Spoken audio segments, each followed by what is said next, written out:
barbed wire. I got a cobra snake for a necktie. A brand new house along the roadside, and it's made out of rattlesnake hide. Got a brand new chin that been a bit on top, and it's made out of human skull. Come on, take a little walk with me, baby, and tell me who do you love? Who do you love? Now around the town, they use a rattlesnake whip. Take it easy, baby, don't you give me no lip. Who do you love? Who do you love? I got a tombstone hand, a graveyard mind. I'm just 22 and I don't mind dying. Who do you love? Yeah, who do you love? Ah, who do you love?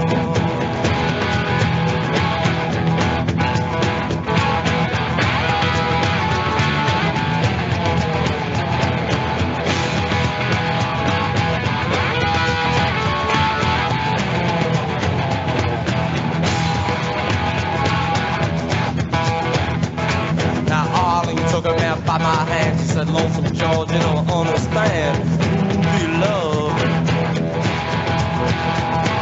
The night was dark and the sky was blue. Down the alleyway I swag and flew. Hit off bump and somebody scream. You should have heard just what I seen. Who do you love? Who do you love? Yeah, who do you love? Oh, who do you love?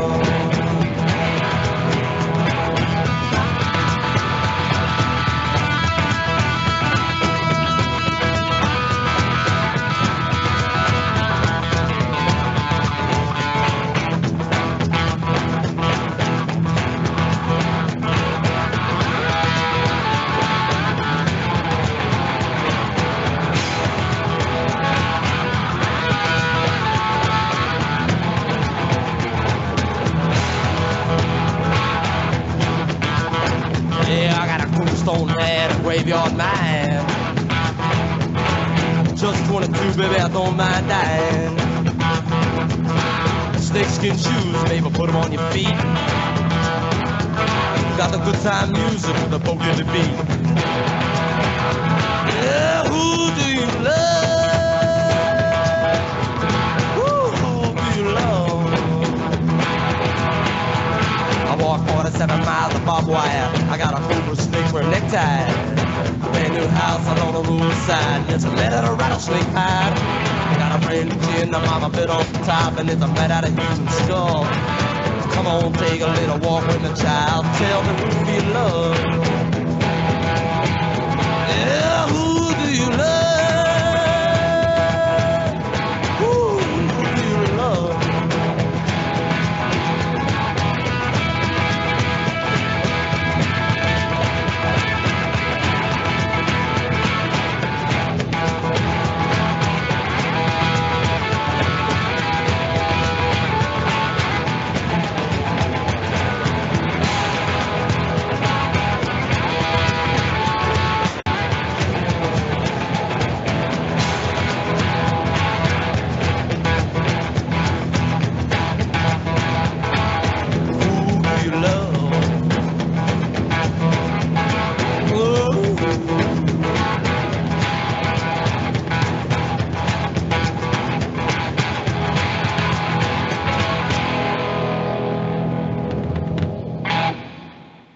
Paulman, your communist ass meat with the 5-finger grip of freedom. It's Post Politics on a Wednesday night. J-Rev Radio, Raz Radio Live, Salty Talk Radio, Radio Kiosk, and IPMNation.com. What's going on, man? What up, dog? Zach back with us. Yeah. For a final I don't even know how to do this, man. I don't either, dude. I mean, I gotta be honest, man. I mean, like, that's kind of the thing, man. I'm not going, won't be regularly co-hosting, but No, and honestly, like, I have to tell the audience too, like, we did not talk about this other than just in short. Yep. And but you know, I've been saying, and I said last episode too, they always come back. Yeah. And it's overwhelming for me. It's just been my thing for so long. Yeah, that you just it's I know we know a dozen. You know, we've been close with dozens of different people that have done this on and off for a very long time, even longer than we have. Oh, yeah. So, you know, Zach is leaving the show, like as permanent deal. But I really do hope that you'll, like, you know, whenever we got a show night and you want to fucking pop on, please get a hold of me, or I'll, you know, I'll probably reach out to you like once or twice a month. Yeah. No, I mean, without a doubt, dude, I'll be here. I mean, it's kind of the thing, right? Before I even started co-hosting, right, I was still here like every other week. You know what I mean? Right. And so, you know, before I don't plan on changing that. Yeah. Before we like go into this whole deal, is it also like our lives have both of our lives, and plenty of other people that have just kind of either backed out of broadcasting or done something different. You know, we are dudes, working class dudes with a lot on our plate. Like, I'm a guy that gets shit regularly for like what we do here, and it's like I sometimes that really gets in the way of life. Yeah. And we got a lot on our plates. So I fucking get it, and it's not like a hostile thing at all, you know, or anything. It's just like sometimes the commitment to go, I know where I have to be every Wednesday and Sunday is going to get in the way of this. And my thing with it, what sucks is that it's not even, man. And I had told you this too, right? When I said like, hey man, I think I'm gonna step away from the show. It's not a. I haven't lost any investment in the show. I enjoy the show. I mean, and honestly, what's funny is, right, me and you have never met personally. You're still one of my best friends, right? Like, right. Exactly. And that's a normal, like, it's a, like, people, like, I mean, dude, when I told Sam that me and you had never met, right? When, like, you know, when we first started doing the show and everything like that. Well, when me and her first started dating. Yeah, I was about to say, because we had been doing the show for before I ever was ever with her. Yeah, a year. You know, we had been show like for what? I think we're at almost 3 years now. No, we're beyond 3 years, because over 3. Yeah, because I moved into this place, and you were doing the show with me before that, so it's been like 2014. It's been almost 40. So we're not creeping up on 3. We're creeping up on 4. No. We just passed 4 actually, because I remember it was early August the first time that me and you. You're fucking right. Yeah, no, it was right before my birthday is September 3rd, and it was right before fucking September. Yeah, it was early August the first time that me and you were on air together doing this thing, and that might have just been you calling in. But I think it was only a week before I was like, hey man, you want to do this thing? And you're like, all right. So it was like a week, the first call in to, you know, shotgunning the show. So but that's my thing, man. I'm not invested in the show. I love the show. Like I it's been a part of my life since before I was even on it. You know what I mean? Right. So I love the show. I mean, really, I think what's come down to, man, and I was just talking to Jose, Joe, and really one of the things is you know what, man, I'm not, you know what, fucking Carlin said it the best, and it's really like one of the things that he said in his last interview, you know what I mean, right before he died, where he's like, I'm just not invested in it. And that's what it is. It's not the show that I'm not invested in.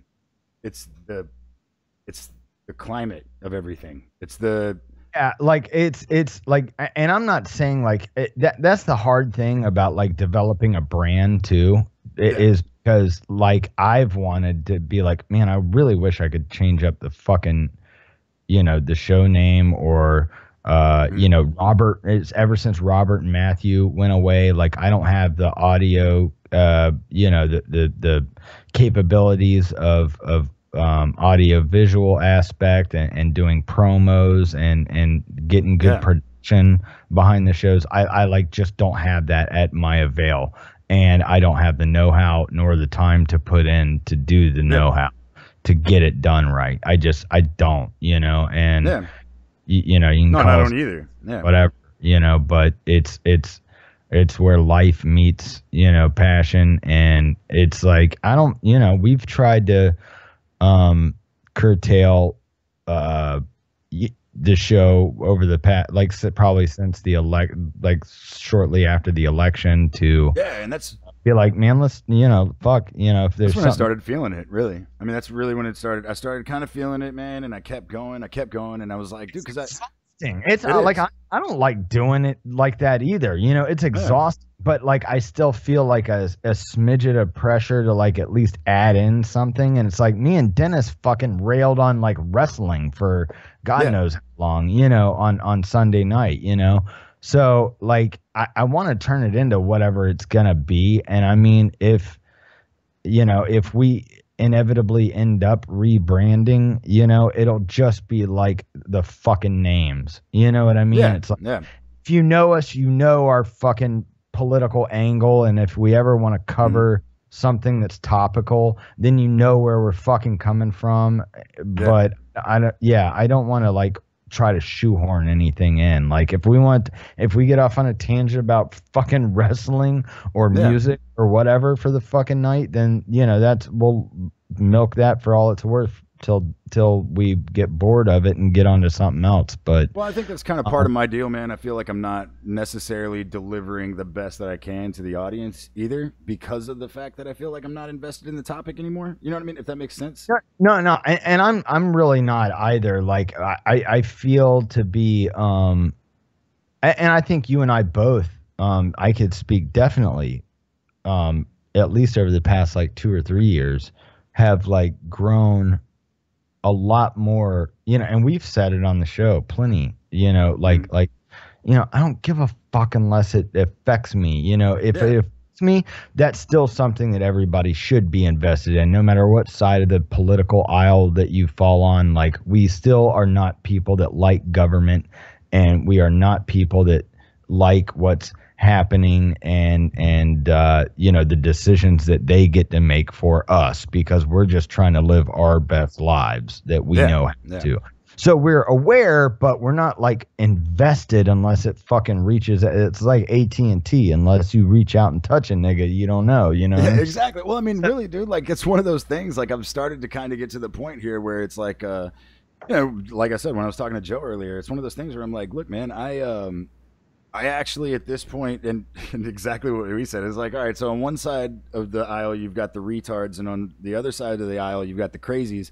And when it really comes down to it, I'm not invested in either side of that. Like I've come to the point to where I'm like, no, you guys are crazy and you guys are stupid. And when it comes down to it, I don't, at this point, it's unless it touches you in a way that you have to get personally involved, you know, like what you know, we bonded over the dad thing, over the you know, whatever fucking, you know, the shit that affects everybody, the you know, war and tax, and especially the things that affect us personally that we've, you know what I mean, and that's what made the show, was that it was very much, we're talking about things that are our personal lives, even if, you know, and I think that's what kind of got it to me, where I was like, man, I'm just not going to.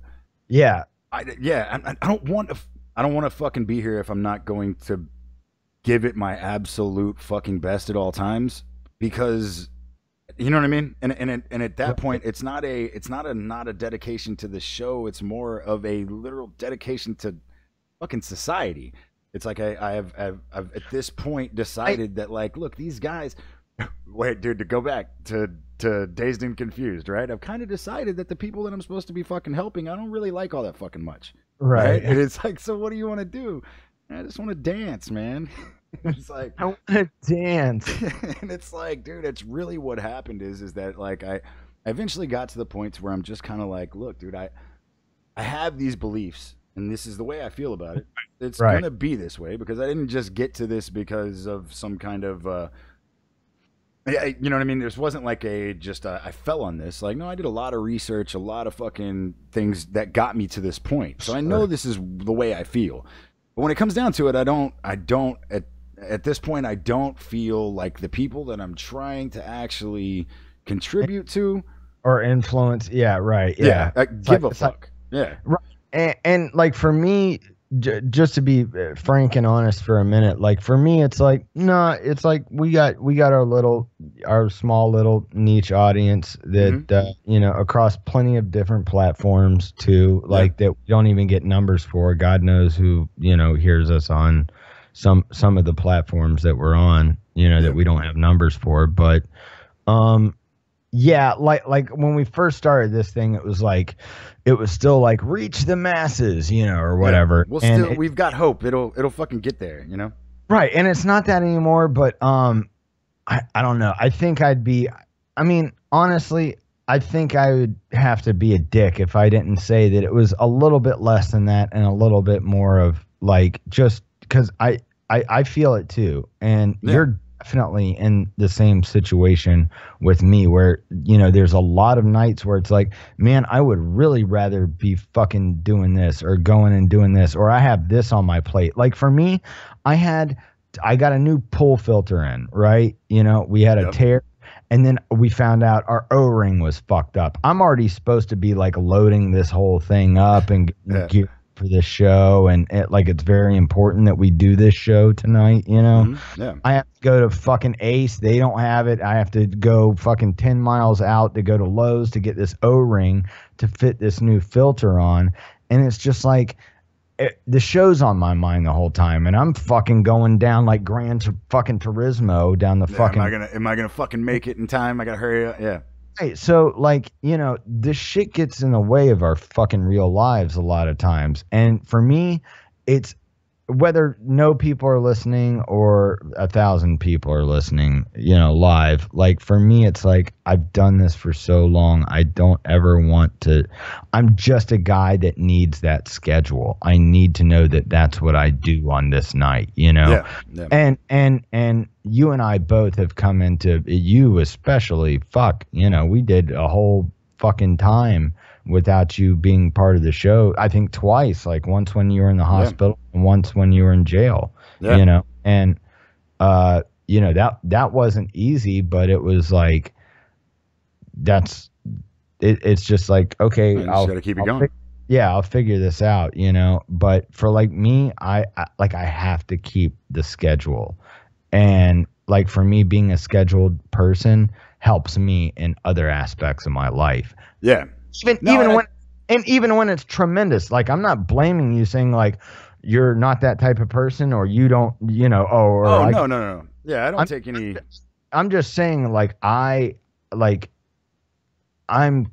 been coming to the realization over the past like probably 6 months too, that, you know, a handful of this shit has been like, man, you know, I signed up for this shit so long ago that it's like, you know, I signed up to do the nights that I did before I even met Brittany and before I had, like, it was me and Lily. And then the weeks that I didn't have Lily, I was like looking forward to the show more than anything, because it was like, that's something to do. I'm not sitting here wondering where my life went because I don't have a wife and a family anymore, and I'm sitting in this big empty house all alone. You know, like that's where this show like started from for me. But man, fucking times change. And you know, I told Dennis on Friday or Sunday, I was like, man, we've seen dozens and dozens of people like be very passionate and fucking have way more followers and listeners than we will ever have at a given point, and they fucking just go away and they don't do it anymore. And I guess my point being is, like, I would say life circumstances and what we have to deal with probably play more of a factor than me and you, whether the show is still called Post Politics and we get on air and fuck off and have fun and you know, talk about music and comedy and movies and whatever topical issues that we want to get into. I think life circumstances has more to do with your decision than what you're leading on to. But that's, no, and I will say too, you're right on that. I've got shit going on in life that I want to take care of too. And I think though, like,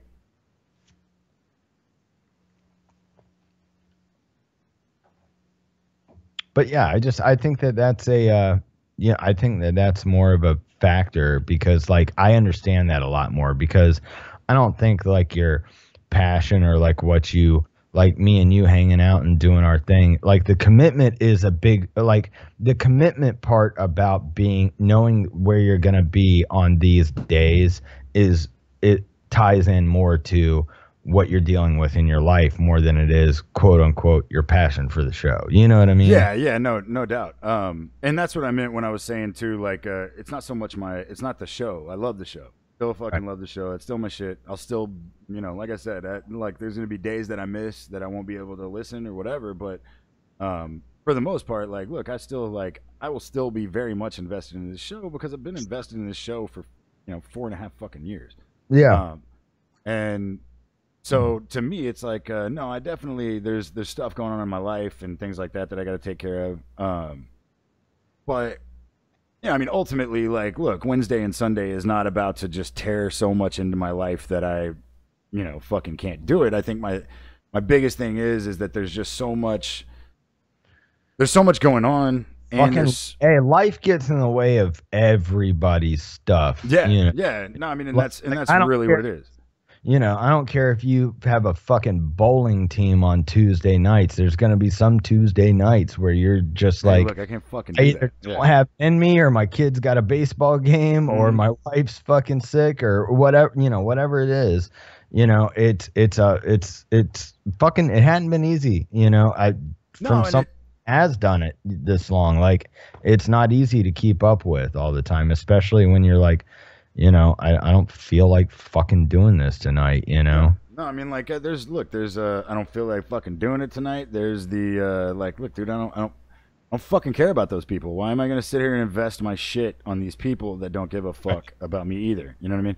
And, but that's really more anger talking than anything. That's not I mean, but it's one of those things to where it just gets to that point to where I'm like, look, dude, I'm investing time in people that wouldn't invest that shit in me at all.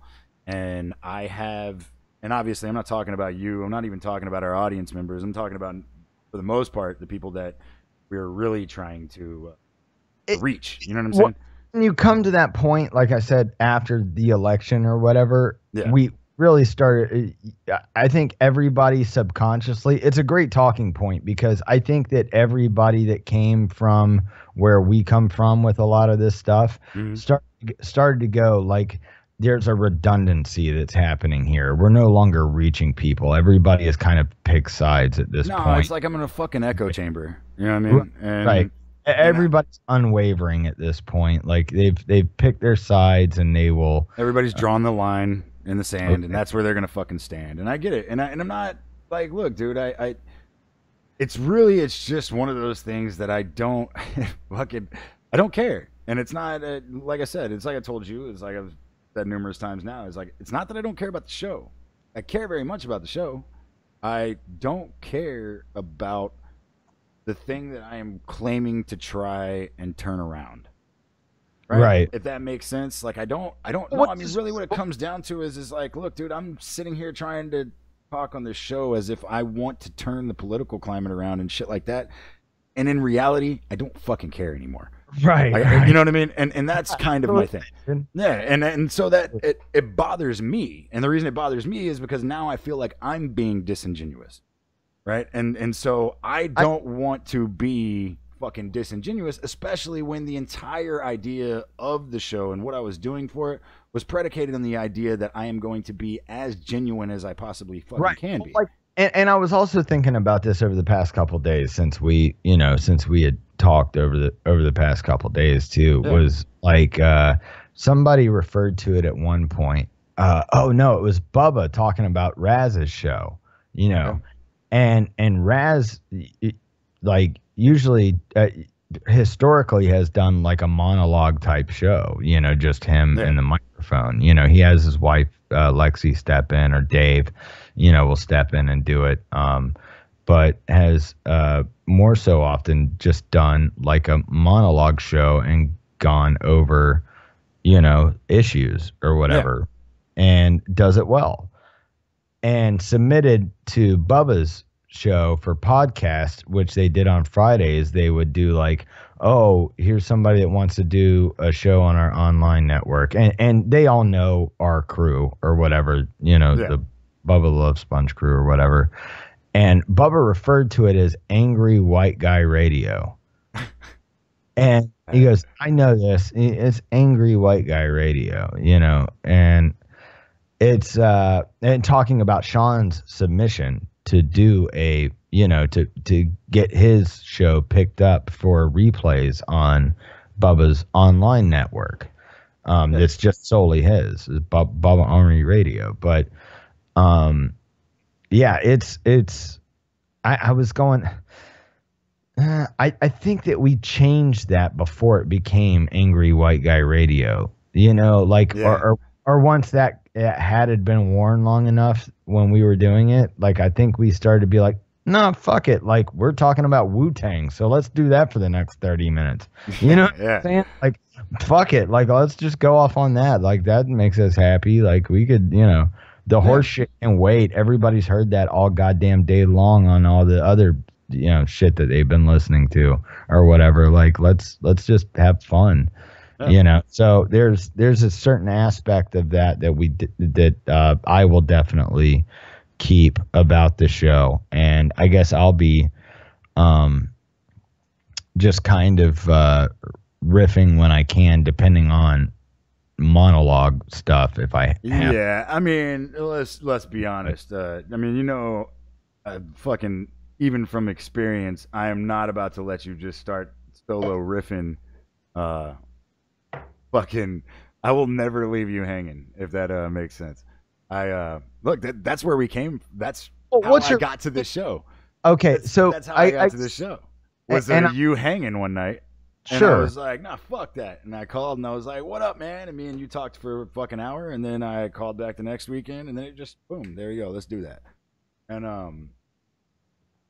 so well, we should definitely make this clear then, because I'm still a little unclear. Like, what are your plans to do? Like, you know, you want to call in and do a show like every so often, or you know? No, I mean, I want to call in every so often. I think really, I mean, it's like you were just saying, like it's the commitment. I think that fucking bothers me for the most part. You know what I mean? Trust me, I completely get that. And I want to make this announcement before we go to our first break too.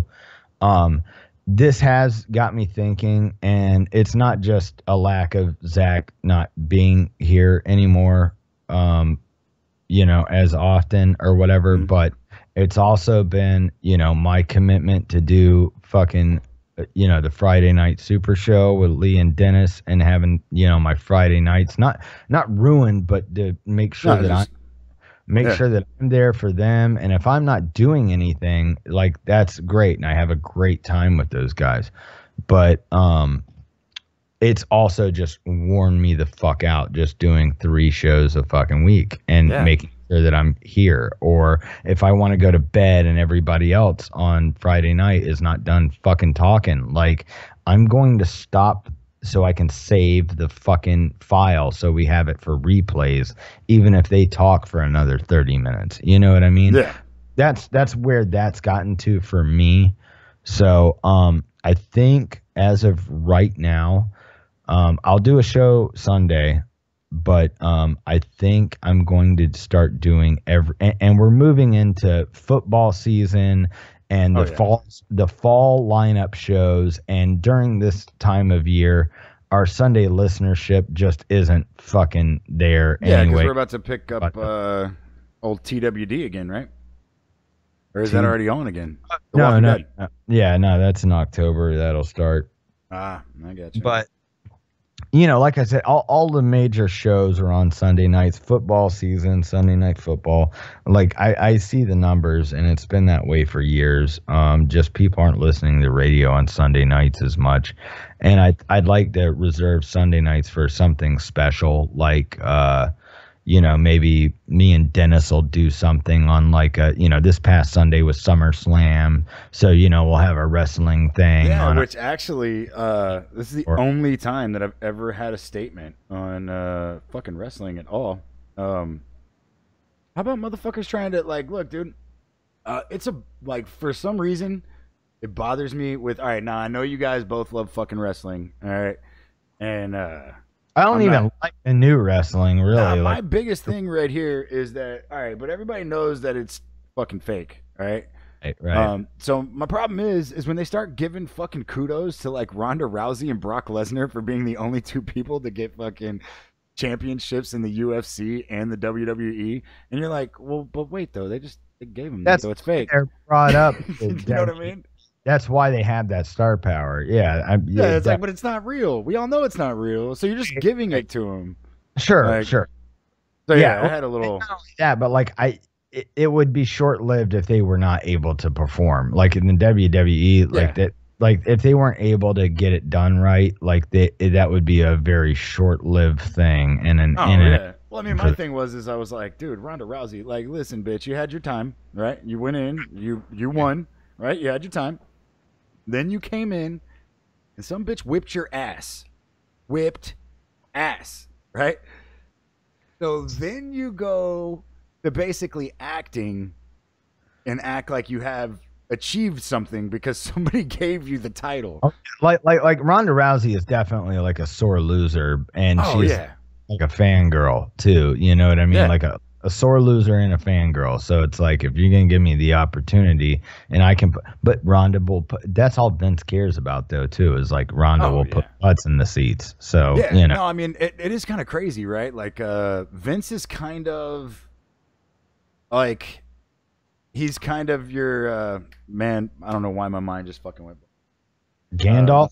No, Gandalf. No, the fucking the guy that runs UFC. Dana White. Dana White, yeah. So he's like Dana White without the necessity for technicality. But that's what they like. It's like he's just got to be the dude. Listen, I just need asses in the seats. I don't give a fuck if you're a good fighter. I don't give a fuck. Shit. That UFC shit, if you've noticed over the past, like, oh yeah, probably. I already know what you're gonna say. Yes, majority, whatever. Yeah. Since the McGregor Mayweather fight, is that they have really done these shoot promos and these things that are obviously fixed to hype fights that really do happen, and they really do smack each other in the fucking face, and they really do. Yeah, they really bust their shit open. Yeah. Right. But they have used promo tactics of old. Oh, dude, you go watch the MMA. Man, fuck, I don't remember what the fuck it's called. It's not UFC. It's not. Pride. I don't think it's Pride. It's another one, but Tito Ortiz is in it. Bellator. I really don't think it's Pride or Bellator. I think Tito went and fucked with something else. I don't know. I can't remember. Yeah, I can't remember. Yeah, I haven't either. And all their homies, yeah. No, dude. Actually, what happened is that I get into fucking Instagram pigeonholes you. Like if you like 2 or 3 photos. Yeah, I'll see that shit, and it's like they won't show me anybody's shit other than like other than those 3 fucking photos you liked. Shit like posted 8 days ago. Like what the fuck? Yeah, like what the fuck, dude? I just liked one McGregor photo. It doesn't mean I need to see everything McGregor has, right? Right. But so what happened is that I ended up liking a series of MMA fucking videos. Okay. So the next like 4 days were nothing but MMA on my IG, right? Like fucking Instagram only gave me MMA shit. Like it didn't matter what the fuck I was looking at, right? And it was Tito, and he had gotten out there, and it was Tito and some other dude, and I don't remember who he was talking to, but it was so WWE, but it was still UFC. It was still MMA. They just did that shit with Brock where, what the fuck is that guy's name? DC, Daniel Cormier. Yeah, DC, yeah. Fucking, and he called him out, and fucking Brock came in. Hey, you're looking a little thin in the midsection, dog. Like, they both got a shit-eating grin smile on their face while they're pushing each other around, trying to... dude. Like, I will say this. I will give DC some fucking credit, because if you are a dude who never did MMA until you were 30 fucking years old, and you are the heavyweight fucking champ, and you didn't start MMA till you were 30. Right. Like, dude, you're fighting dudes that have been doing this shit their entire fucking life. You started at 30, and you're fucking heavyweight champion, and you have the audacity to call the 8 foot fucking 5 beast of a fucking god like, you're looking a little thin in the middle there, buddy. And you're like, Right. what the fuck? I wouldn't. Whatever, Dude, fucking Thor's yeah. hammer, you know? Yeah, Just- you know what I mean? Like, dude, do you understand? If fucking Brock Lesnar called my wife a bitch, I'd apologize. You know what I mean? Like, fucking, like, fuck off. Yeah, hey, look, I'm sorry if she offended you, bro. You know what I mean? Like, yeah, fuck that bitch. I don't like her either. You know what I mean? Like, fuck, Right. dude. Brock let's talk Lesnar. about, hey, let's talk about the Vikings for a moment. Yeah, exactly. It's like, dude, Brock Lesnar.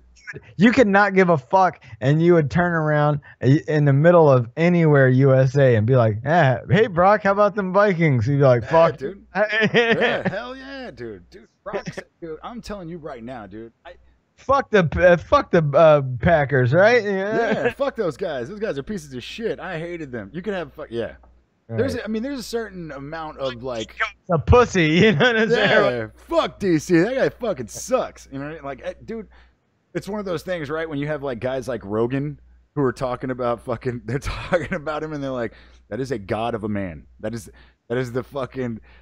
what happens when giants fuck each other for generations. You know, Right. like, And I don't care. You never see anybody move that fast for as big as that guy is. No, Nobody dude, it's that, impossible. There's fucked nobody up. that big moves that fast. Rogan is Dude. right. Yeah, but yeah. Well, That guy's a fucking mutant. you want to press the timeout button? We'll come back and Let's do it. We'll get on with what the fuck ever. Let's have fun tonight. Yeah, dude, you know? let's fucking enjoy the fuck out of this. Yeah, we'll be. I got a good story about. Well, you know, I was switching jobs and all that kind of stuff. I got a good story on how that went. So, anyway, Let's do it. hit fucking break. Let's fucking roll this bitch out. We did skip the intro, I believe, didn't we? Yeah, fuck it. Yeah, fuck No, that. no bubbles, no trebles. We'll be back in about 6 minutes. Everybody, stay tuned. More post politics coming up next.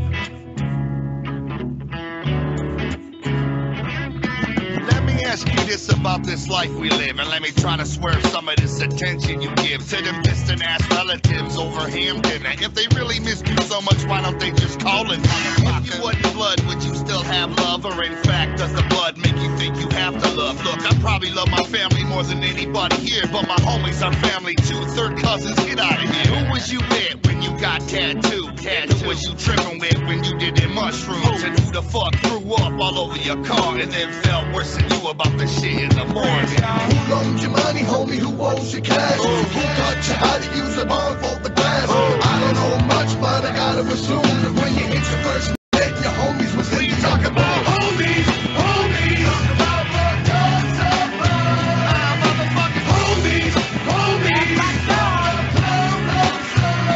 Talk about homies, homies. Talk about what dogs are about. Homies, homies. Ever had a job that you truly despise? Like, I don't know, maybe dishwashing or fucking flipping fries. Then you got this boss who think he the Don Mega because he the head manager, cheap Kelly Fry nigga. All you can vision is y'all beating him down, your homie standing on his back while you're kicking his head around. But responsibility is there, I can't lie though. I'd have been plucked his fucking eyeball out with a chicken bone. I'm crazy as fuck, I'll rip your piercings off. And now my homies are holding me back so I don't look soft. Well, snuck the car out, who did you get it? And when you got caught out, who'd you blame this shit? Who can you relax around and scratch your balls? Homies, I'm talking about that you and yours. Homies, homies. Talk about the dogs of motherfucking homies, homies. Everybody knows I'm talking about homies, homies. Talk about the dogs of yeah, homies, yeah, homies. I'm like you get fucked up. Yeah, you get fucked up. You know, like when you get fucked up. Me and my homies stay tight like a noose, and if you step to one of us, you better step to the whole crew. I never knew that I could depend, that I can have some friends that's down to the very end. Well, that's my homeboys, excuse me, my family, and when we conquer the world, we macking on the galaxy. Cause sky's the limit and we ain't finished, and if my homies gon' ride, then you know I'm with it. Puff it and pass it and I give it to my homies, y'all. Hit it and quit it, then I give it to my homies, y'all. I got the world around my finger with my homies, y'all. And everything is obsolete unless I hear my homies call. We worldwide, we're homies across the planet, sticking together like zippers on a Michael Jackson beating jack. They got my back like a tat, for that I love y'all. Hanging till we old and gray like grandpa. Homies, homies, talk about the dogs of love. Yeah, motherfucking homies, homies. Homies, homies, talk about the dogs of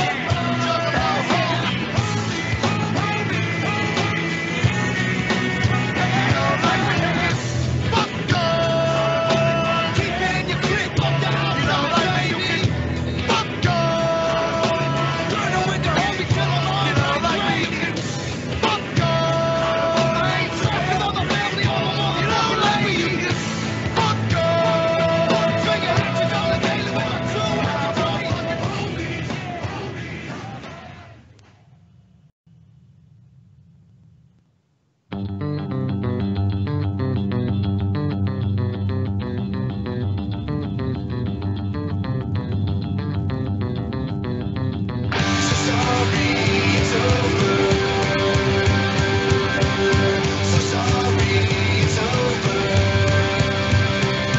There's so much more that I wanted, and there's so much more that I needed, and time keeps moving on and on and on. Soon it'll all be gone.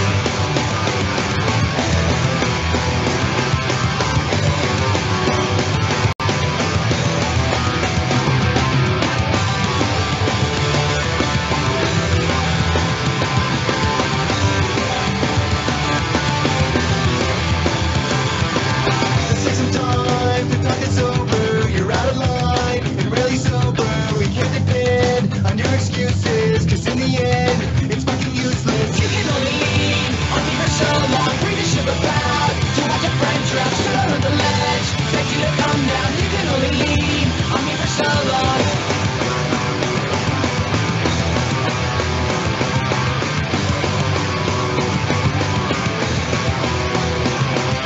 I remember shots without a chaser, absent-minded thoughts.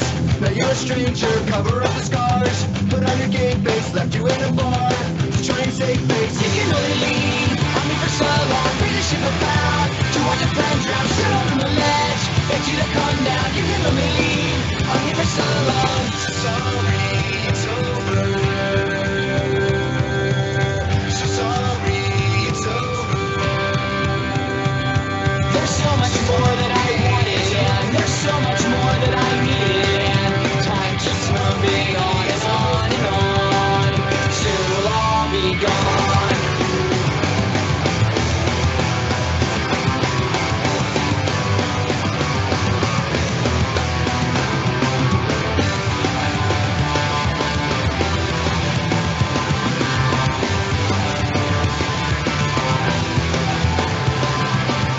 Man on a mission, can't say I miss him around. Insider information, handing your resignation. Loss of a good friend, best of intentions I found. Tight-lipped procrastination, yeah later, see you around.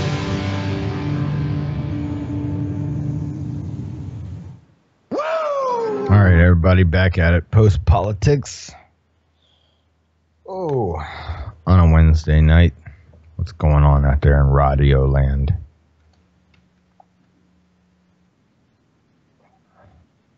Hold on. What? I had YouTube muted, but not you. Whoop. You act like No, I'm slipping saying, on, man, you're gonna make me fucking cry, man. You're fucking all these little fucking. on a banana peel in the middle of a Oh, marble. dude, actually, hold on. I just want to point out that my stepdaughter just actually slipped on a banana peel. Oh, shit. Yeah. And I think she just heard me outside in the living room because they're listening right now. Oh, you got one of those going. Oh, oh, Oh. fucking. Yeah, 'cause I didn't even know that shit could really happen. I thought that was just Mario Kart shit. No, yeah, right. I want to, as we lead into Zach's story here, I want to finish up what I was saying at least about the future of the show. As of right now, I'll pound the pavement, get guests on when we can. make sure that we give the fucking start giving the fucking call-in number out on every promo. But as of right now, I've talked to Dennis a good bit, and he's the only person that I've talked to off air about Zach,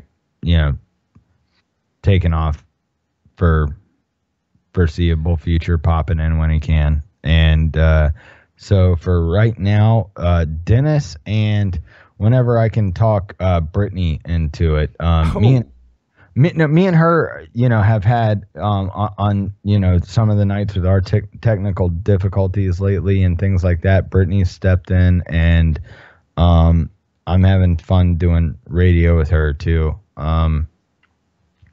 As long as she doesn't have to be on camera, she's fine, because I kind of just turn the mic to the side and we just kind of have this Just let it go. Yeah, and it's fun, and it's good. It's topical, and it's the kind of shit that we want to talk about. And I think she's starting to get, not the itch, but starting to like understand, like getting the shit out by talking about it like that, and like this type of platform. So I think that's kind of what we're going to do for now, for the foreseeable future. And like I said, also, I'll do a show this Sunday, but I think after that we're gonna start doing every other Sunday, and we'll keep Wednesday. Every Wednesday we'll be here, definitely. Listen, Trip's gonna piss me off because he's gonna make this into a much more manageable schedule for me as I leave. And he's fucking, you're mad at Trip. No, dude, he's just fucking with me. And it's exactly what I'm doing. God damn it. I love you. I love you too, but you know how to push my buttons, and I'm not gonna say I don't trust, but I don't like anybody that knows me well enough to fucking push my buttons in the right way. That's why I don't like any of my wives, ex-wives, fucking dad. I like my dad. I don't like any of these people that fucking like me. My dad had a conversation about that the other day, where I was like, he didn't know that you were just fucking with him, right? And he goes, no, I had no fucking idea, because my dad and my grandfather, my dad and my dad's dad, have this, and I do too, but it just becomes less funny because like you end up pissing your wife off, I guess, or whatever. But like they have a way of doing this stone face, I'm being totally serious while fucking with you, and like I have that too. I just don't get to exercise it as much as I'd like to, So I think you know what? I think you're less ruthless than you fucking would like to be. No, that's not true. I don't think that, or I think that maybe I think you curtail yourself. It depends on who you ask. Now, with this show, for the sake of the show, I don't do it as much, and for the sake of my wife not hating me, I still do it, and I still catch shit for it. However, I still do it, and I probably do it a little bit more than I should with her, even. You know what I mean? But I also, like I said, I don't have too much time with friends and personal aspects, because if that was the case, I'd be trashing all of my friends like every minute of every day. You know? No, I mean, I think it's really. I mean, I just don't have as much personal time with anybody. See, with me, I think that's just why I don't have that many friends. Could be the case too. No, I'm right. Yeah. I have plenty of friends. I just don't get to see them that often. You know what I mean? Yeah. Like, oh, hey, can we invite Zach around so he can fucking make us feel fucked up? Yeah. Like, Brittany, you don't understand. You're all I have, so I have to trash you. You know, like no, dude. That's kind of like how my life goes. And she's like, "Well, sometimes you don't seem like you're kidding." And it's like, "Well, I am." So don't take it goddamn Sometimes I'm not. When it's your spouse, it takes on a different fucking. Oh, it totally does, dude. Definitely does. No, I mean, I do think that's one of the most beautiful things about a fucking good relationship, right? Is the fuck you, you're a dummy, I don't like you, and then somebody else goes, man, she's dumb, and you're like, dude, I'm about to kill you. Oh, I think that's A, Yeah. that's 110% true, and B, when you deal with women, it's like, okay, 1 minute that's fine and hilarious, and the next it is anything but. You Oh understand? yeah. Like, no, you're being for real. Like, I don't like when you talk to me like that, and I'm just a little bit over. Yeah, and they get that thing, and it's like, well, it was fine yesterday when I did that. Like, Yeah, dude. it's just a man woman thing, dude. It you know. is, man. Sometimes what bothers me is that Do you want me to be your best friend or not? You know. yeah, like, no, listen, dude, if I'm going to be your best friend, I'm also going to be the person that talks shit to you in that kind of like heart-stabbing fucking way, all right? Like, Right, exactly. listen, I'm hitting you there because I know that's your weak spot, all right? So I need you to fucking realize I'm only doing that because I love you. Here's my thing. Here's where I get caught up in that more than anything is that, and Brittany's called me out on it plenty, is that even if I'm completely joking, I'm not really mad or upset about anything, you know, or whatever. There's still probably 20 to 25% truth in what I'm saying when I dig on you. Oh, like, dude, you know if what I mean? dig on you, and that's not Like, even a fucking, like, but what I'm saying is I do that because, like, that's my way of not having to get angry about the situation, right? You know, or whatever. You know what I mean? Like, I don't have to fucking blow up if I can get my little shit out through my fucking sarcastic horseshit comments. You understand? no, like, and I get that. Like, I think my thing is that, like, I have a very big deal with, like, let's see, I'm trying to formulate that. I'm trying to formulate this without it being like Shit. it's I thought I don't want it to be offensive. Like, it's gonna be offensive. All right, Come on. Just come on with Well, I it. think Come my on. biggest thing is that, like, no, I mean, there's probably about Oh. I'm probably about like a 98% true on what the fuck I said, right? Like, if I said that shit about you, it's probably 98% accurate, right? Like, if I was like, okay, dummy, then you probably, there's a 98% chance you were being stupid, all right? Right. Now, that same thing, that stupidity may be the very thing that I love about you, all right? If that makes sense, if we can both come away unscathed and not take it too personally, like that's, Yeah. I think that's the thing about it, where it's like, look, yeah, let me get this to little me, jet. it's a, But like, hey, dude, guess look, what? I'll kick you in your fucking knee, which is like, let's say you know what I mean? Like, I'll kick you in your fucking knee, and that shit's gonna piss you off, right? Your shins. Yeah, right in your fucking shin. But understand that if anybody else fucking tried to touch your shin, I'd kill him, right? Like, Right. so understand that, like, I'm giving you a hard time, right? Because, and yes, it is accurate. Yes, you are. Yes, this is something that you are, right? Now, real quick, when I say that you're being stupid, I need to real quick reaffirm, does not mean that you are a stupid person. Sure, It means you are sure. being stupid, right? Right. But Me, my thing me is, and you have that all the time, I'm sure. Like, absolutely, yeah. It's no different. No, and that's kind of my thing, is that, like, no, dude, like, look, if I love you, and this goes across, this isn't just females, right? Like, if you're my best friend, if I love you, I know what you're gonna say, dude, and you're absolutely right. oh, I mean, yeah, dude, no, but me, like, no, look, I am going to dig at your fucking sensitive point, and I'm going to, but understand that that's because when it comes down to it, if I fucking dig at the most fucking sensitive point that you have, and I'm doing it out of love, and Right. you can learn from that to deal with it, then the rest of this bullshit ain't gonna be that bad. But you know, sometimes, Zach, I don't want you to do that. I just want you to hear me and listen and like, look, can you That's just what sucks is that sometimes, right? Like, if I hear that in my head, I'm like, well, fucking sometimes I don't want to fucking be here. So Right, what do you want? right.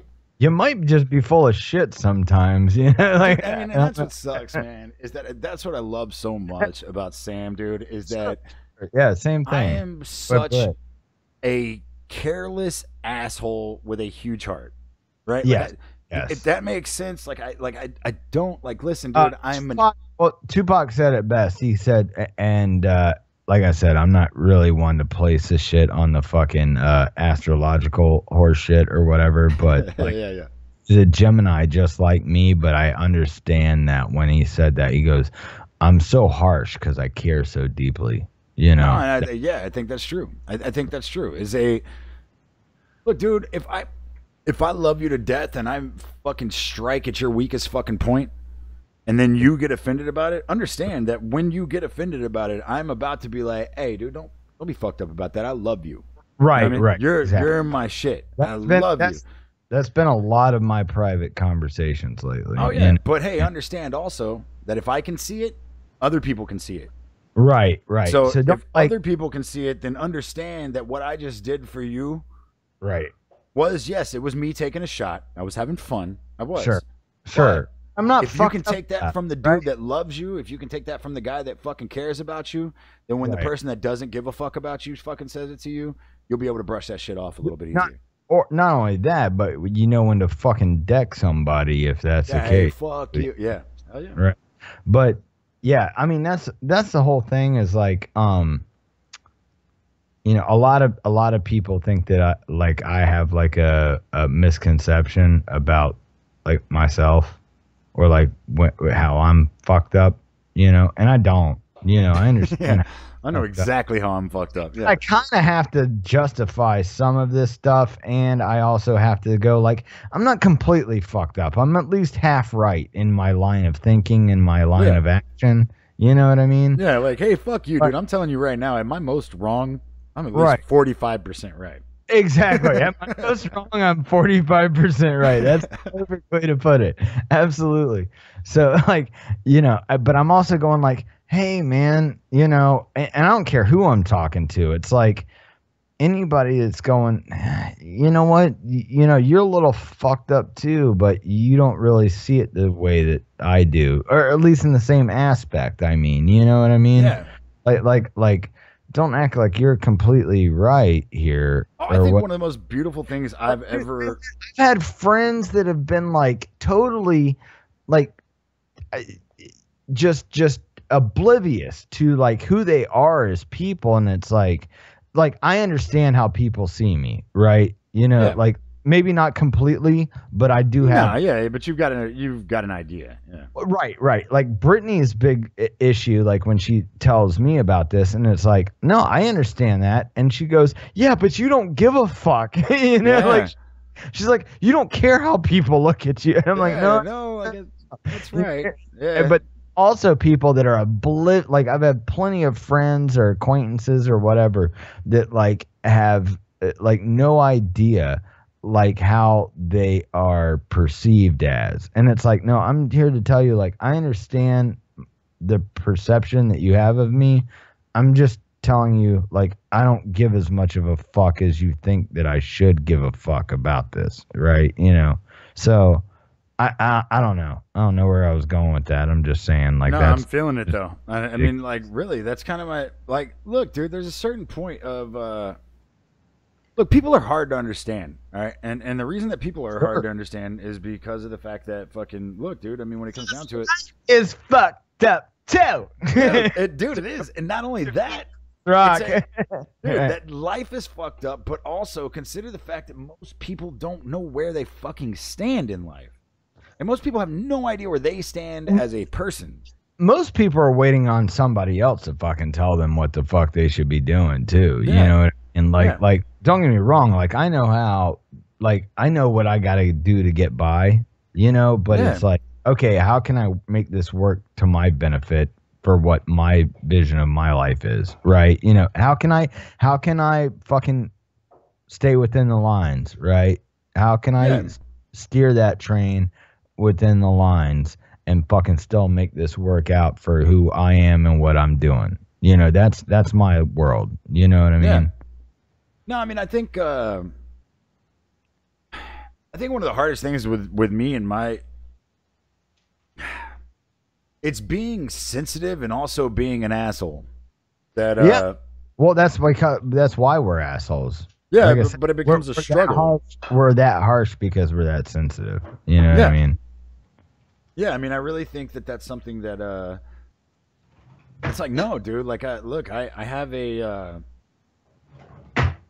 I think a lot, I started off as a very weak person, and I don't want to like. right. I think a lot I of have listeners. I think a lot of dudes struggle with that, by the way, because they inevitably become like serious pussies or like very fucking macho, grab your dick, stick your chest out at every fucking moment type dudes, and we are the caliber of dude that have to like exist within the middle of that. Within the middle of that. And I'll tell you right now, though, like, no, I mean, what you just said was an absolute perfect way to fucking describe it. I will tell you like this, dude. I started off as a very fucking pussy ass dude, and I'm not ashamed of that. Like, I started off that way because, like, I remember getting hit by my fucking father. I remember getting fucking. I remember things like that. That very sensitive upbringings, I should say. Yeah, like, no, but I mean, I remember what it feels like to get your ass beat. I remember what it feels like to fucking, and I remember being young and thinking. Well, we were the first generation for that emotional thing to really take root in us. Absolutely. As dudes, like our fathers, like. And as much, I see it a lot in my dad too, where it's he like reverts back to like these stories, these things that happened, and as a 55-year-old man, or whatever he is now, 56, 57-year-old man, it is going like, you know what, man, we'll get fucked up, but we'll get drunk together, and he's like, you know what, I put that off for a long time, but not, that thing really fucked me up. For us, like that took root a lot earlier for it did, man. And then we were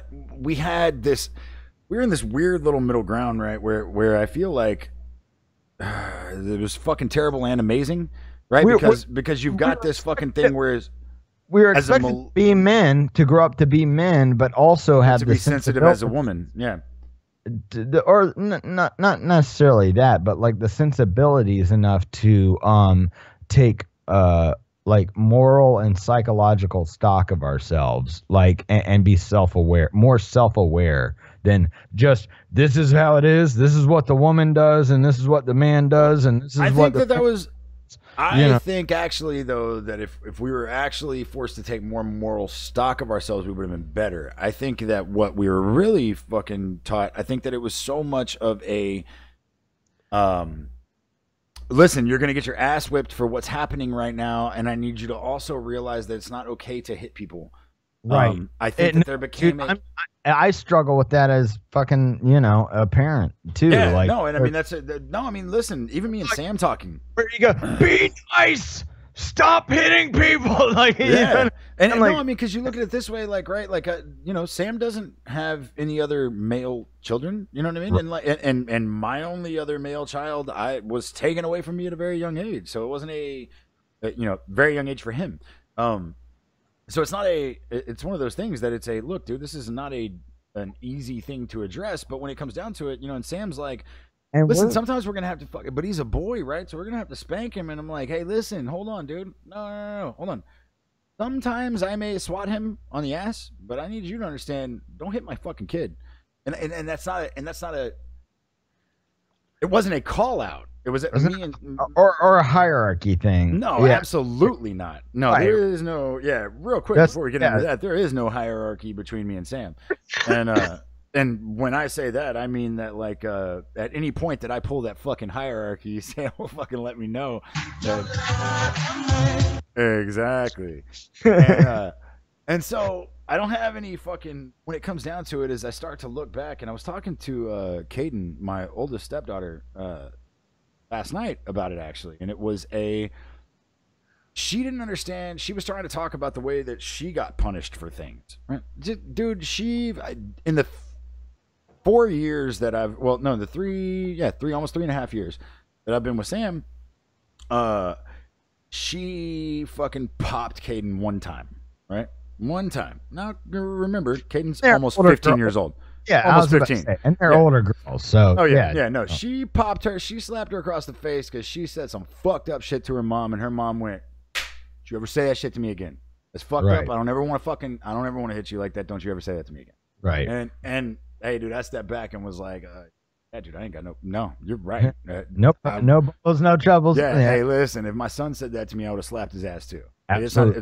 It's one of those things to where it's like I got fucked up. Like, oh, go ahead. Sorry, yeah, well, but no, I I had this. So what happened is that we were having that discussion between me and Caden, my oldest stepdaughter, and we were talking about it, and I was like, dude, I don't think you understand how we used to get punished. I was like, I don't think you understand how this worked. And she's like, well, what do you mean? And I was like, okay, well, listen, hold on. I'm going to tell you a little story. Now, I was being much more of an asshole than you were, all right? Sure. But what had happened was my father had bought me a BB gun for Christmas, right? And about, I guess, March, April timeframe, something like that. I had, of course, my parents were at work when I was getting home from school, right? And my dad comes home one day from work, and our neighbor that lives behind us comes over and starts talking to my dad, and I already know I'm in trouble at this point, all right? Right. My fucking neighbor With the BB gun, I guess, is what you skipped. Yep, and that's exactly what happened. So my dad goes, hey, man, you have your BB gun today? Yes, sir. And he's like, oh, yeah, where were you shooting that at? Oh, over in the woods, right next to the neighborhood. And he was like, okay. We all think we're fucking smart. We think we're so slick, dude. Yeah. I had to fucking do it to myself. I was a goddamn genius, dude. And so my dad's like, listen, dude. The whole thing comes down to listen. Zach had just shot out our rear neighbor's fucking every window. Oh, with a BB gun. I had shot out every one of them. But hold on. Yeah, but hold on though. I didn't know I was gonna get caught. This guy had foil on all his windows, right? The reason is because he worked nights. The guy had been fucking. He was at home while I was shooting all his windows out. Like fucking doesn't dude. Matter. You don't shoot your neighbors. Yes, I realize that, but I mean, there's definitely no arguing when the man is watching you do it. Sure, right? you're You know what I'm saying? just like the rest of us were. Yeah, exactly. And so my dad's like, "Hey Zach, look, you know I'm not stupid, right?" And I'm like, "Yeah, Dad, I know you're not stupid. I love you, Dad. You're great." And he's like, "Okay." I gotta tell him fuck else do you think shot out all the goddamn windows behind our fucking house with a BB gun? You know, like, oh man, that's fucked up, Dad. I don't know who did that. Dude, my dad went back, counted the amount of BBs that were missing in my fucking pack of BBs. That's some fucking, yeah. Oh, yeah. That's some daddy's about to whip that ass. Did he do a Peter Faulkner gimmick? Dude, and counted the amount of BBs. Hold on. Your dad did a Columbo deal. They're like, and, okay, son. But just one more question. Yes. Yes. Hey, you know, this box of BBs came with 200 in it. It's only got 188 in it now. Oddly enough, there's only 180 BBs in here. Right. You know what I mean? Like, dude, listen, that next Saturday, first of all, I know there was 18 shots put through that guy's back window. The reason I know there was 18 shots put through that guy's back window is because I got a swat with my dad's fucking belt for every single one of those motherfuckers that went through that. With the fucking, yeah, okay. Oh, no, I'm even telling my stepdaughter, I'm like, listen, and I know you ain't never been hit with a belt before, but I need you to understand when you tell a child that you're going to hit him on the ass with a belt, you're not. You're going to hit him on the top of their thigh. That's where you're going to hit him. You wish you were going to get hit on the ass. You wish if you did that, you would have shot like 12 less shots than you did. Oh, you know? Dude, yes. You're just sitting there, you're like, God damn it, dude. I knew this was a bad decision on the first shot. You know what I mean? And so, no, dude. So I get my ass fucking whipped, right? Dude, my dad whips my ass, and then Saturday, dude, he takes me to Home Depot. We buy a fucking pane of glass for every fucking window on that motherfucker's house. And my dad sits down in a lawn chair and drinks beer while he watches me reinstall every window on the back of that motherfucker. Hey, man. And back that's of that motherfucking and house. guess what? That's the way we did it, baby. No, and that was it. And guess what? You and I hold we're probably the only people that don't hold any ill will towards our fathers for doing like. I owed that man that. The way that they went about that. You know, I owed that man that. And my dad showed me that. Hey, you owe him this. You shot out of his windows. You're the one who did this. There was a fucking life lesson to learn back then. It wasn't just coming off his rage, or it wasn't just coming off. My dad wasn't just trying to hurt me. He was letting me know, like, hey, listen, if you fuck somebody else, you're gonna have to pay that back. And there's no fucking problem with that. But when it comes down to these like little things where fucking, wait, you're fucked up because I took your cell phone from you today because you fucking refused to do your chores for 3 fucking days. Like, get the fuck out of here, dude. You're not gonna get it back for another 5. That's like, the shit that fucking I'm running into with my kids too. Oh, which dude, it is. sounds like that's right out of your kids' playbook too, where it's just like where do you think that this is fucking owed to you, bud? Yeah. Like, who the fuck do you think you are? Yeah, And that's really what it is that it's like you realize that you don't deserve anything for breathing. Right. Like the simple fact that you take oxygen into your body does not mean that people owe you things. Right. Like, it's not a fucking deal. The other thing that I kind of try to reiterate too, that I guess I've done more with my daughter than anyone else in the family, has been like, look, I love you. I'll take, whatever you need, I'll back you as long as you're doing the right thing. But hey, this world doesn't give a fuck about you. This world Nobody doesn't owe you a fucking thing. Right. Yeah. And that might not be the right way to fucking approach a daughter. I don't care what line of shit you're coming from, but hopefully that reaches her on the right way and not the wrong way, where it's like, oh, well, I'm just gonna constantly search out anybody that will pay me any attention. And just get some male attention. Yeah. Right. Yeah. But hopefully I've done, and we'll continue. And I think that that's a rough thing, dude. I mean, for me, like, I'd say one of the biggest things that's fucking bothered me through all of this. I got Brittany, you know what I mean? Like, I got Britt, who's the fucking best mom. Like, I talked to Lil about that last night. We had, an issue that came up or whatever. And I'm like, and I said, I love Britt. And, she's in my eyes, like the perfect mom, or whatever. Yeah. Like, Lily's like sitting there going, she's, like nodding her head, and she's like, she's great, or whatever. And so it's like, we're having this whole other fucking non-verbal war with my ex and her fucking husband, but that's totally get it. Yeah. There. But it's like Lily's smart enough to understand that, like, this is the way things are. So, but I'm like, look, I know you love your mom. Like, I would never tell you that you're, no, I mean, of your sucks. mom. But dude, my whole thing, my daughter doesn't know that she's about to have a brother. Right. Yeah, I haven't even told Abby because I want to tell her to her face. Right. And I fucking, her mother and I have been having this goddamn battle to this point. It's like, it's not working out for you, bitch. Yeah, no, and I mean, here's the thing, dude. I know for a fact. Like, I mean, here's the deal, dude. When I talk to my daughter, when I talk to my daughter, the moment she hears my fucking voice, hi, daddy, I love you. And it's like, no, dude, that's my girl. That's my best friend, and she has been since the day she was born. And Absolutely. And I don't care that I don't care that her fucking mother has a problem with me. I don't care, because when I know that when it comes down to it, like, regardless if the courts fix this shit or not, Abby will fix this shit. I don't know, man. I think there's just so many. Like, I don't care if you have 4 girls or whatever. Like, I don't understand all that, but like, I'm like, for me and most of the people that I know, I'm like, man, you only got one little girl. You know what I mean? Oh, dude, that's my little angel, dude. And even though Lily truly is my only little girl, I feel like there's a lot of people that like step in as step parents or whatever, but it's like, man, I don't know. As a dad, you go, I only got one little girl, man. I can tell you, man, you know what? I used to feel that way. And I still do. Like, look, Abby's my daughter. Abby's my little girl. That's my fucking baby. That's my best friend. Absolutely, that is my little girl. Right. If I didn't see Abigail again until I was fucking 45 years old, I'll tell you right now, honestly, I'd kill myself before I got there. But when it comes down to it, that girl will mean as much to me as the day she was born.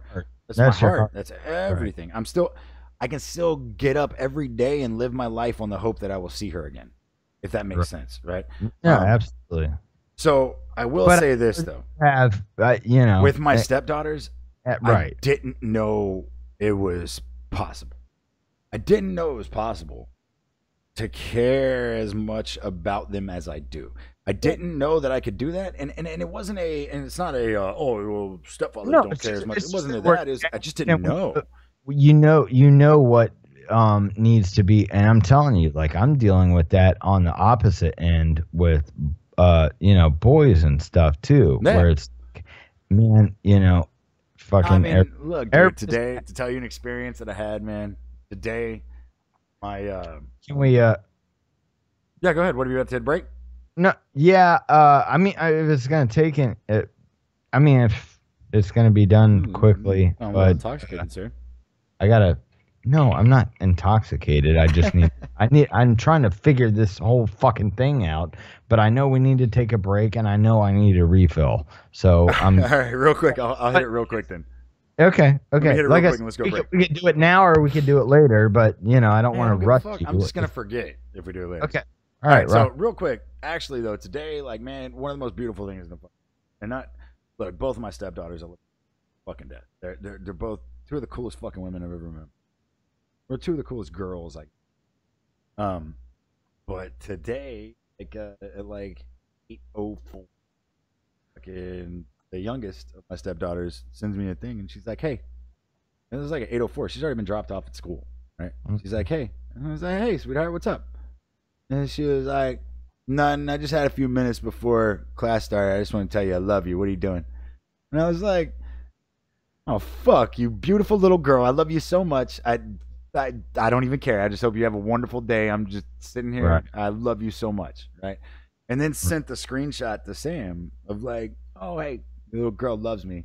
And it's like, that's a feeling that I didn't know was possible.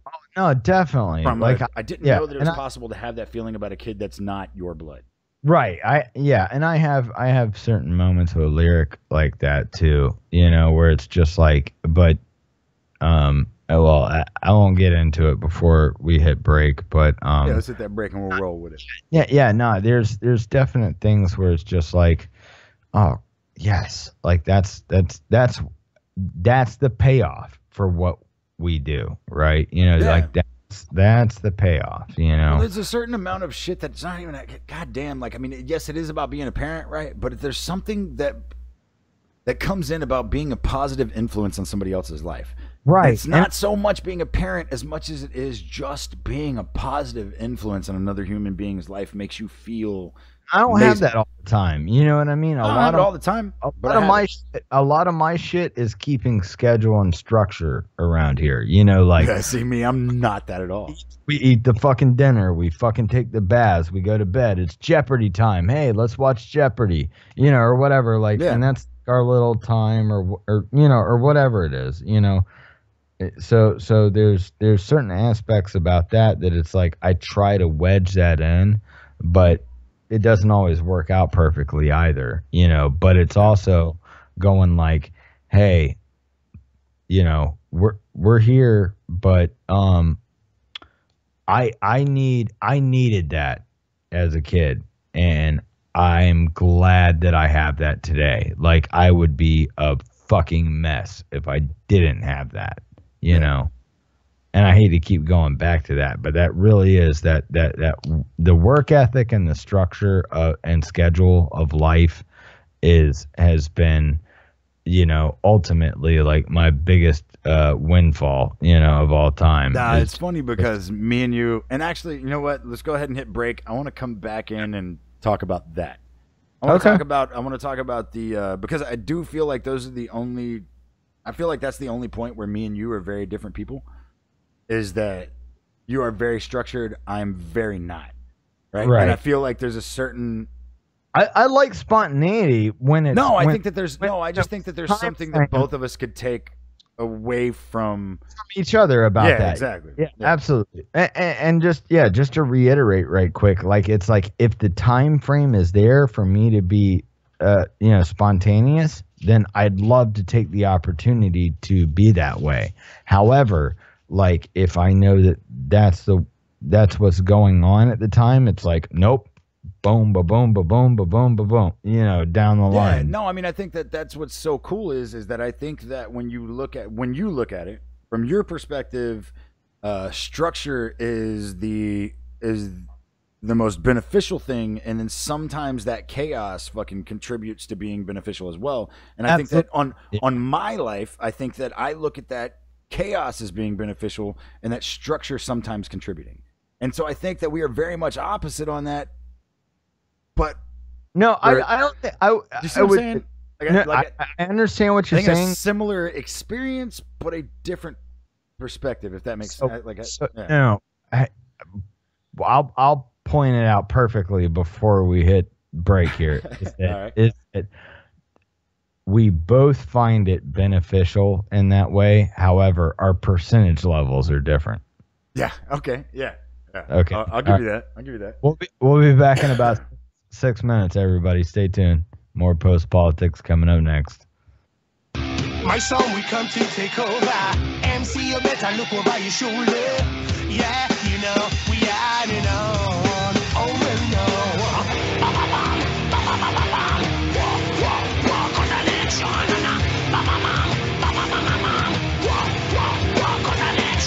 Enough of them a come and them a try to agree out. Burn down, Bill, we are the roughnecks scout. Music we make for make the crowd jump up. Crowd get all nice, black and leave up. Then the rag on metal punk hip hop. Unity sound, killer groove non-stop. And every this place, that's what this song will survive. Strength and power, I gotta keep them alive. My song, we come to take over. MC, you better look over your shoulder. Yeah, you know, we are the known. Oh, well, no. Screen drag me in your area. Bring the rockers, you know, it's superior. Yeah, you know, we are the Nobody gets out on this shop alive. Nobody gets out alive. Nobody gets out on this shop alive. Nobody gets out alive. Nobody gets out on this shop alive. I'm telling me 1 and 2 1 6 and 7 and 4 3 and nobody gets out on this shop alive. Nobody gets out alive. Nobody gets out on this shop alive. Nobody gets out alive. Nobody gets out on this shop alive.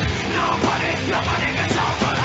Them a come and them a try flex with it, show them the rock a pump. Watch them and twist, sting like a scorpion, buzz like an e. Full of sophisticated, I go drop what toy. This is what we want here. You got to know if you think you're a star, come and have a go. My song, we come to take over. MC, you better look over your shoulder. Yeah, you know, we are the known. Oh, well, no. Drag we in your area.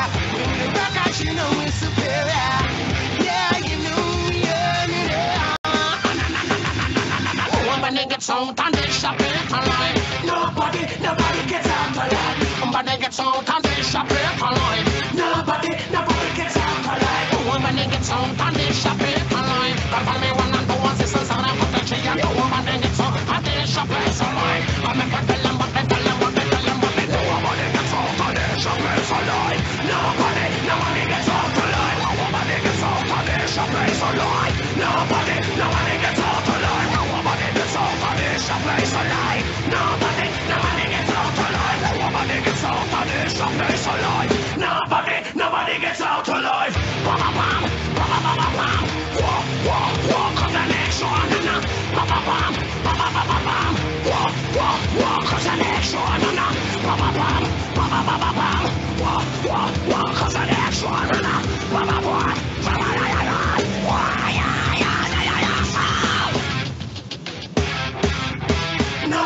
Nobody gets out alive.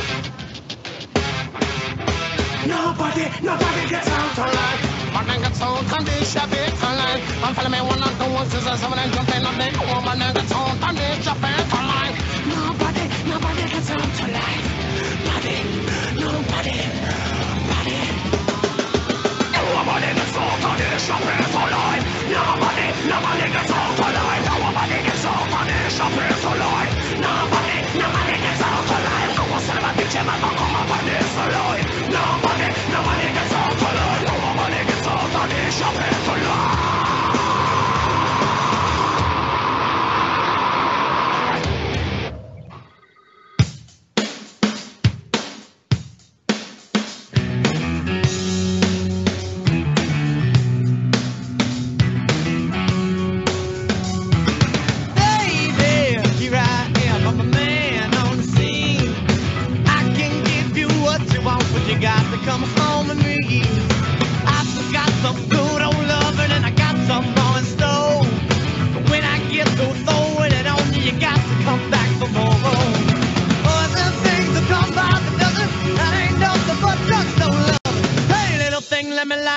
candle calls the mama. I'm sure all the hand and I just around. Action speaks louder than words, and I'm a man of great experience. I know you got another man, but I can love you better than him. Take my hand, don't be afraid. I'm gonna prove every word I say. I'm advertising love for free, so you can place your hand. Was I come along and down by the dozen? I ain't nothing but distant love. Hey, little thing, let me light your candle, calls her mama. I'm sure all the hand and I just around. Yeah, all the hand now. Oh, baby. Baby, here I am, a man on your scene. I can give you what you want, but you got to come home with me. I forgot some good old loving, and I got some more in store. When I get through throwing on you, you gotta come running back from home. Both are running along and down by the dozen. I ain't nothing but drugstore loving. Hey, little thing, let me light your candle, calls her mama. I'm sure all the hand and I just around. Hard, hard the hand now. Oh yeah, yeah, yeah.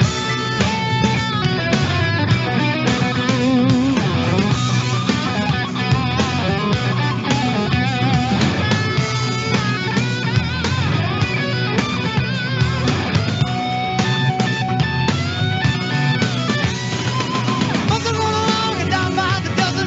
That ain't nothing but 10 loving. Hey, little babe, let me light your candle, calls her mama. I'm sure all the hand and I just around. Yeah, so all the hand now. Oh yeah, baby, a good love man. Baby, baby, oh, good love man. I need your love. I got to have it. Oh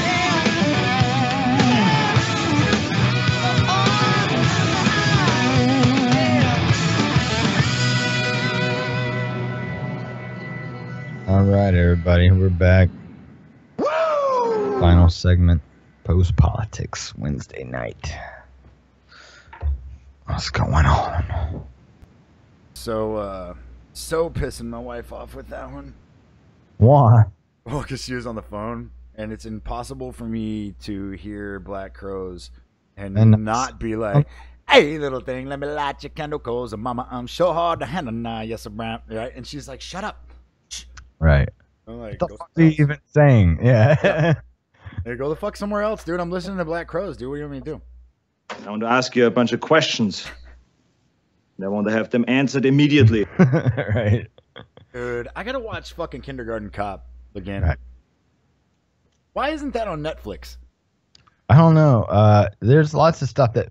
Here's what I don't understand is I have seen first. Yeah, I know we're gonna get into what we got to get into, but No, but this is great. there's so much shit that I have liked or favorited or put on my list, whatever you want to call it, fucking over the years, that goes in and out. Like they won't have it on there for like a year, and then they'll fucking put it back on there, and then it will automatically pop back onto my fucking list.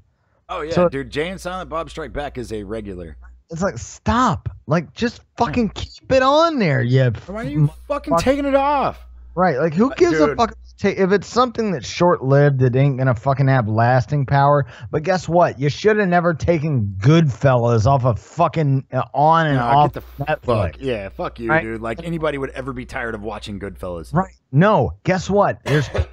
Yeah, they do the same with Forrest Gump. Guess what? In Shawshank No. Redemption, they do it with my favorite films. So I'm Dude, like, if I watched 12, I will if I stop. watched Forrest Gump doing 12 times in a row, Yeah, exactly. I may not want to watch it again But I'm gonna. right now, but I'm gonna. Yeah. That's what I'm saying. Like, there's shit that I'm just fucking have it on a horse shit deal for the weekend, right? Like, just on cable. And I'm like, even though it's on cable and some good shit will be taken out and I have commercials and whatnot, like, I can push pause and go have a cigarette and, yeah, I can catch up, you know, or whatever and not have to deal with commercials or whatever. But I'm saying, fucking like, why? Like, I'll stop whatever I'm doing to fucking watch that show. Like, I was gonna mow the yard today. Yeah, you said lard, the yawn, all that. Lawn the yard today. Yeah, I was about to yard that lawn real quick. I was about to do that, but fuck all that. Forrest Gump is on, motherfucker. So Forrest I know Gump, what. bitch. Yeah. Right. Shawshank is on. Excuse me, if the greatest soundtrack to ever exist is fucking on TV right now. Exactly. Fucking look, the Patriot, the Braveheart. You know, like even the Brave Yard. I like that too. Brave Yard. Fucking done. All right. Like I'm stopping what I'm doing and I'm watching that shit. So yeah. Anyway. All right. So we haven't talked race at all tonight. What are the blacks up to in here? What are those darkies doing tonight? No. So, all right. And the Hispaniards. I'm fully aware that what I just said sounded extremely racist. But enough. Here's the thing, all right. There was a picture of a black girl dressed as Hermione Granger from Harry Potter, right? And in the picture of it, it said the most beautiful and accurate picture of Hermione Granger ever, right? And I was like, well, I hate this place. Yeah, Nothing works here. The medications don't work. I've been here for 7 years. It's like, dude, wait, what? The most accurate? Like whatever, dude. You want to do the most beautiful thing? They already made the movie. We know what the don't make that. Yeah, depiction of that is. Yeah, I know what the most accurate one was because they made they made like 6 films on that shit, right? And this chick is like, and it's not even, not to mention the fact, do you understand that motherfuckers are drawing the line on pedophilia when it came to fucking Hermione Granger? Like, don't act like now she wasn't beautiful. This aggression will not stand, man. Like, dude, they're now being like, no, this was the most beautiful Hermione ever. And you're like, look, dude, melanin it doesn't just make you the most beautiful person that ever existed. It's not. Dude. Like, it just doesn't. It doesn't. And here's my thing is that, okay, so the discussion goes on. But when I chime in, I'm like, wait, but can't be the most accurate because I've read the books, right? I've seen the movie. This is definitely not the most accurate because she's supposed to be a little white girl from Britain, right? So I know that the black girl that looks like her, Julie Brown, yabba yabba yabba, and all their homies. That doesn't make you're lying. Like, I know you're lying, right? And so this chick is like, well, you see. So much of our history has been, so much of our history has been whitewashed. And I was like, wait. Pun intended, bitch. Yeah, and so I started and I go, well, wait, though. This is a fictitious character in a fictitious world that lives in Britain and casts magical spells, right? Right. So this isn't a real person, right? Not only that, Britain. Okay, we're not talking. We're not talking about America. We're not talking about like slave trade. Right. We're not talking. Yeah, no, this is not like that. But like, we're not talking about a ginger that lives in fucking Nigeria. Okay, we're talking about a British chick. She's fucking very British, right? She's from fucking Britain. Right. Are you about to tell me right now that the majority of black people are from fucking Britain? I guarantee the black to white. I don't know if anybody wants to look that up. I guarantee the black to white ratio in fucking Britain is a shit ton greater than fucking the black to white ratio in America. Oh yeah. Oh yeah. No, so anyway, this whole thing goes down, and I'm like, real quick, just so you know, I looked it up. Okay. What? Give me the schematics. It's fucking crazy. Holy shit. The Enterprise is locked on for fucking. Oh, this is fucking crazy. I'm getting 985 to 200 is what's popping up just right off the top. Whatever. UK or for UK. Yeah, for UK. So either way, all right. Look, here's the problem that I was having with this is that I was like, hey, but dude, like, you're actually claiming that people are whitewashing things that didn't happen, right? Like it was a story that she made up, right? She made that story up. and now you're claiming she's whitewashing. And I was like, but it didn't happen. You can't whitewash something that didn't exist. Like, she didn't do that. Like, there's no. You can't handle the truth. Hermione Granger doesn't exist. You're aware of that, right? It's not like we inaccurately retold history, right? It's not like the way that the black community is depicted in the Elvish community. Yeah, you know what I mean? Like, I feel like I feel like dwarves are being really unfair to the blacks. You know what I mean? You know, the guys that are from Niflheim. You know what I mean? Like, yeah. You're like, sir, that doesn't exist. That's not a place. And so it's like when you start getting called, that's when I start feeling like, all right, look, I feel like you guys are reaching now. If you got the Niflheim reference, never stop listening to this show. Never stop. Just never stop listening to this show. There's more to come. We're still going. All right. And I was fucked up about it. Like, I was so fucked up because I felt like I was being called a racist for a story that never happened. Right. Like, wait, what? And she even, like, the chick goes into chiming in about how, like, white people are always trying to steal their history, like all that kind of things. And I was like, dude, what the fuck are you talking about? This isn't real. And I'm like, dude, owls are delivering messages. They're they're dealing with talking trees and trees that grab you out of the air and beat you. She's basically saying, like, if there was outrage that there weren't more white people in Black Panther because like, they're trying to take away our heritage. Like, what are you talking about? Black Panther had nothing to do with white heritage. Therefore, we're not. No, we're not. It was like you had all those white folks right there were like, why aren't there more white people? And you're like, because you're talking about a secluded fucking country in Africa. It's fictional as fuck, by the way. No, I mean, it's fictional. But even then, when I install a fictional country in Africa, it's not going to be filled with white people. That's not. It's not a fucking, like, obviously. Right? Like this fucking chick, she's like, well, no, but I mean, it's just so common that it's whitewashed.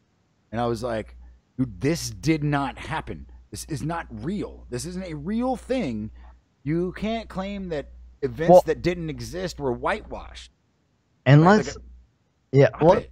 just for a second, let's sidestep, because this very much correlates with a lot of stuff that's going on now, where it's like Scarlett Johansson got in trouble for playing a tranny. Stepped down from a transgender role in a fucking movie because she's not guess what? Which, by the way, if trannies look like Scarlett Johansson, motherfuckers would be knocking trannies off daily. Hey, fuck you. But fucking,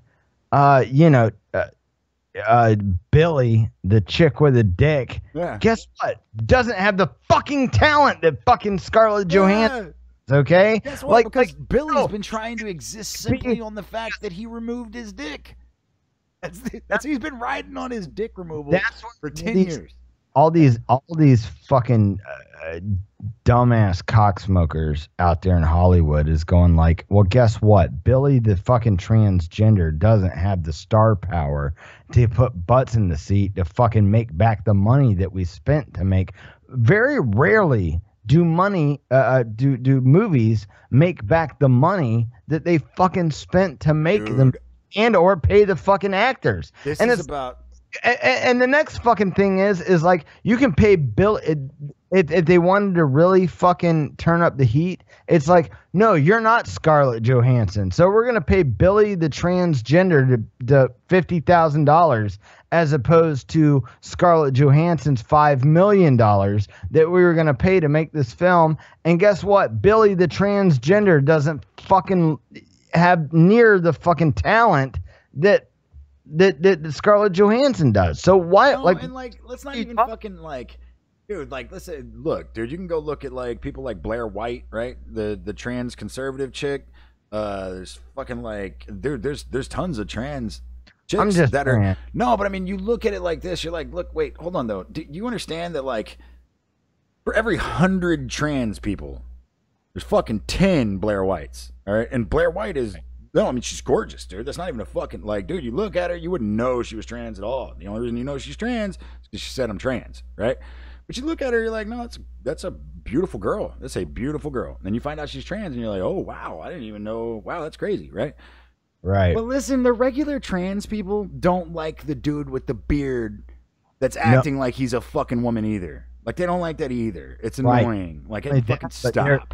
Like you take somebody like, oh man, what the fuck is that chick's name? Probably one of the most prominent trans fucking talking to Kardashian bitch. No, fucking she was a co-host on Norton's Vice show. God damn, she's fucking Asian. God damn it. Why can't I think about this? I don't know, but I'm looking it up. Yeah. Fuck, I can't find it. It's got like a weird. Oh, and his new transgendered co-host. Fuck. Yeah, I don't know. It's not saying her name, but anyway, but yeah. You know, very convincible, but also just like not taking offense to like being called a tranny. It's like, I don't give a fuck, you know. Yeah, well, why the fuck would you? Look, dude, there's a certain point when it's like me cutting my face off and then being fucked up if people think that looks weird. Right, and it's like, you know, dude, you're not supposed to see the muscle structure of people's face. That's weird. You know what I mean? You know, like I burnt in a fire and I've fucking got a goddamn asshole mouth, right? Like, oh, it burns. You know, just you know that I have an asshole mouth. You know, you're doing that, yeah. A fucking fire. All right, it's just crazy. Well, I mean, I think it's weird that like I'm at this point in like where my whole like I think what's fucked me up more than anything in the world, right, is that like we have now gotten to a point where I have to fuck with my reality to accept the views of other people. Right? And that's not it's not like no, I have to fuck with my view, my perception of the world. Like, no, I have to fuck with what is real to me. What is everything that I have been shown, everything that I have seen, everything like that. I have to fuck with that and change it because now this one single fucking person feels different. And that's fucking insane. Like, there has become this point where we now defend the minority to such a degree that we expect the majority to change their life stand. And that's a fucking problem. Like, you can't right. You can't do that and survive as a society for an extended period of time. You can't do it. Bailey J. That's who it is. Bailey J. Okay. Don't know who that is, but I'm about to look it up. Yeah, Bailey J. is her name, but very convincing fucking gimmick. But wow. Yeah, very convincing. But the other point is that you go, these people that go, no, we are working to rid the world of X, Y, and Z thing that we don't agree with. Okay. And it's like, here's the thing, bud. Okay. You will never rid the world of X, Y, and Z, no matter how you shame people, no matter how much you fucking get them fired from fucking jobs or whatever. There's always going to be people to go, that's fucking nuts. Well, here's the thing. Even if it's the most reasonable thing in the fucking world, there's always going to be someone to say that's nuts. If you don't give a fuck. There will always be. Fuck less. There is not an idea on the face of this earth that 100% of people will agree with. It's not. I mean, do you understand that if you were to ask the entire world, should you be alive? There will be people that will say, no, I should not be alive. I shouldn't exist. I should be dead. Right? There's going to be people that say, who suffer mental illness are suffering from pain. And it's nothing to laugh at.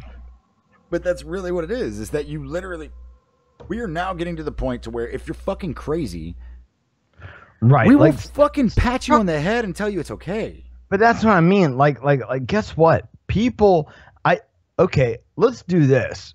I'm gonna revert this back to a Patrice bit because it's applicable very much in this same aspect. Is that Patrice said, you know what? If white people would not say anything about race, like they would just shut the fuck up. Yeah, you're right. Because black people are like, what the We're fuck tired is of that shit too. Yeah. Yeah, like Patrice is like, what the fuck is Obama doing? You know, like, and he's like, we want to like Obama, but like, if white people weren't so like, fuck Obama, yeah, whatever, like we would be like, yeah, this nigga's fucking up, you know. Yeah. But because of the fact that these white people are like fuck him, we're like, oh no, he's the shit. You know, like you have to take up for those people. So it's like, if everybody stopped, like, I don't know if it that's, almost seems like what you're saying is the world would be a better place if people would just shut the fuck up and mind their own goddamn business. Right. But also, it almost seems like that's like some Jesus shit right there. Right. But also going like, man, like, can you not see the fucking difference? Like, you don't have to be oppressed to see that this is like totally like asinine. Like, yeah, dude. In the most blatant aspects of the word. Like, this is completely crazy.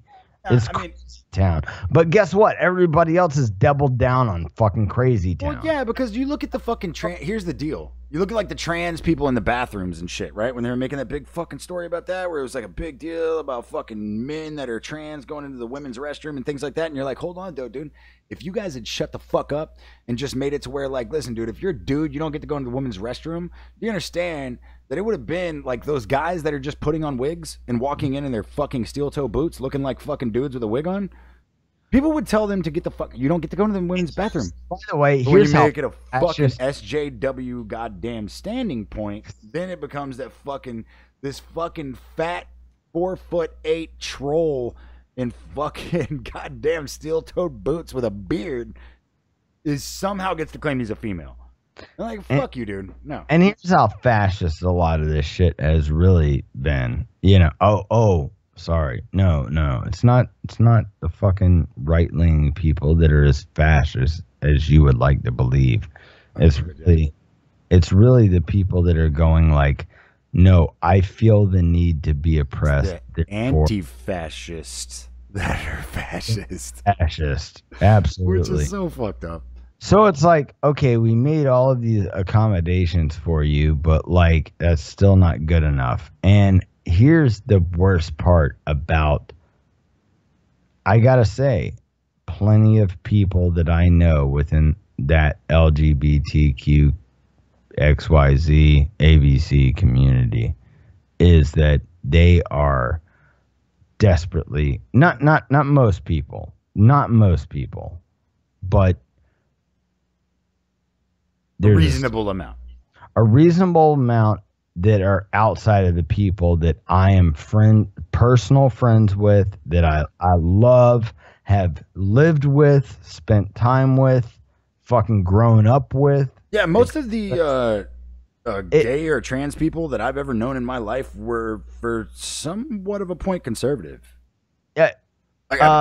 Mentally speaking, however. Well, yeah, I mean on an individual level. I don't necessarily mean on their, you know. Like my brother's out of his fucking mind, you know, with on political aspects of things. Like, he doesn't understand how the fucking world works because he's never had to exist within that fucking thing. But it's like, hey, but like I said, my brother's somebody that's like, no, he's always been, not always amongst peers or classmates or whatever, but like as an adult, as a family member, has always been like accepted. Like, it's okay, yeah, well, whatever. no, but I mean, you're even looking at something as in like as if it would be wrong to not accept him, which makes it fucked up. The thing about it is, it's like, no, but I want to be oppressed. What are you doing to me? Like, that's a large amount of the community, is that they want. I wouldn't even say that Now, I will agree with you that it is a large amount of the community. What I'm saying is that I believe it's a large amount of the human population. Like, period. Whether you're gay or not, there's so many people that want to be victims. You're right. You're right. They feel like it makes them something. Like let's point out, like, what individualistic aspect do I have? And that's like me going like, I'm oppressed because I know that I'm libertarian minded and Twitter is shutting me down. You know, and like I said, I don't think that's right or whatever. Yeah. Or correct, I should say. They don't like my hashtags. It's not right, but it's correct, I should say. That Twitter or Facebook is shutting me down because these are a bunch of leftist organizations or whatever. But it's like, it's going like, you know, guess what? I'm not bitching about it, okay? I understand that this is your agenda and this is what it is, but everybody wants to make this whole even plain thing that will never fucking exist. Is the base point for? Yeah, I'm just simply pointing out that it's crazy. Yeah, right. Yeah, we started this going like, no, nothing will ever be perfect. You know why? Because once you realize that we're all individuals and we all have our own frame of mind and thoughts and actions, then you will understand that there will always be people that are different than you, and you will never make this utopia that everybody thinks the same as you do. However, people that think that, well, communists never worked out because they didn't follow my plan, or you know, and I will even direct that at our own you know, our own community is going like, you know, yes, we know what corporatism is, but we have that same, I came to this over the past couple days, is like, I'm like, we kind of are making the same argument that communists are making, where it's like, well, capitalism has never really been put in play in the right way because we've always had. Dude, you're so right. Yes, we've always had government there to go like, no, this real is capitalism has never been tried. Right, exactly. So it's like, now don't get me wrong. I honestly, in my heart of hearts, think that would work out a lot better without government. Absolutely, I do too. But it is fucking kind of shitey because it's the same fucking argument. No, I mean, that's my biggest deal with it is that I would say that fucking, I'd say you're 100% right on that. Like, no, definitely. I think one of the most fucked up things about all of it is that, like, we've got all these people debating fucking economic fucking, you know, I mean, ideologies and things like that. And everybody's sitting here saying that you have no example of my ideology because it's never been tried. Right. So communists don't work. Fucking all of this doesn't work. And that's communist isn't the deal. Socialist isn't the deal. And so capitalism. Here's the deal. I will say capitalism. By the way, I can say this. Here's the difference in those examples. Right? Is that if you were to make the argument that true capitalism has never been tried, right? Never attempted true capitalism, but America has come closer than any other country, right? Yes. Okay, now, if you were to make that same argument about communism in any other country that tried communism, it would be a bad example. You see what I'm saying? Like, it would be fucking terrible, right? Because America. If you were to say, oh, well, America was, hey, listen, they tried communism, and you're like, wait, but every time they've tried it, it's gotten worse. Things have gotten worse. Right. In America, every time they have tried some more socialistic shit, right? And if you go to other countries where you can go look at, like, hey, Russia, they did really socialistic shit. That didn't work out good at all for them. You know what I mean? When I first got involved into a lot of this shit, when I first moved down here, when I started to actually read and get very much involved and not just like, hey, this is fuck that. Yeah. This is the way I feel, you know, outside of actually becoming more of an academic on this stuff. I went to, I did the Disney college program with a girl from Russia. Oh. And like a really sweet girl, like a nice girl. You know, Yeah, I've actually never met a mean chick from Russia. I mean, they're way more blunt. They're cold but very sweet. Yeah, very. Unless you actually no, not very sweet, very nice. Right. They're nice, but it's like it's a very hard thing to like feel out unless you start to really know them as people. Russia's a cold place, literally and figuratively. Yeah. You meet anybody that grew up under fucking before the Berlin Wall fucking fell, like you go, you guys are fucking like and I'm talking from the aspect of a person that grew up in Russia before fucking the Berlin Wall fell, and they're like, yeah, this is what my parents and grandparents warned me about, that this is what this yields, you know, and we just came out of this. You guys are starting to follow that same line. You're fucking retarded, basically. Yeah. It is basic, and that's from somebody that comes from Russia, somebody that was born under the Soviet Union before it was even Russia again. You know what I mean? And so it's like I took a lot of heed to that and really understood that was the case that it was. And like these people are like, oh no, they don't. Well, they didn't do it the right way, or and we all know those tired fucking arguments. And it's like, well, no, let's just put fucking Joe Blow, the communist Joe Blow Antifa in fucking charge, because he's got the right way to go about it. And it's like it all ends up with somebody in charge. Now, if you just let people do what they do and get government out of capitalism, where it will stop being a corporatist fucking enigma at the end of the day, like we're good to go. Well, I think we're good to go. And guess what? If you fail, that's on you, bud. It's not on me. I'm going to fucking thrive. And guess what? I am within this agenda, and I know that I can thrive within that structure, because you know what shuts me down at this point? Government. It's definitely not the free market, because my job and what I do is fucking as free market as you can come to. And I've got a leg up on everything. It's a fucking free market agenda, and the only thing that's fucking shutting me down in my personal life, as far as money is concerned, is government.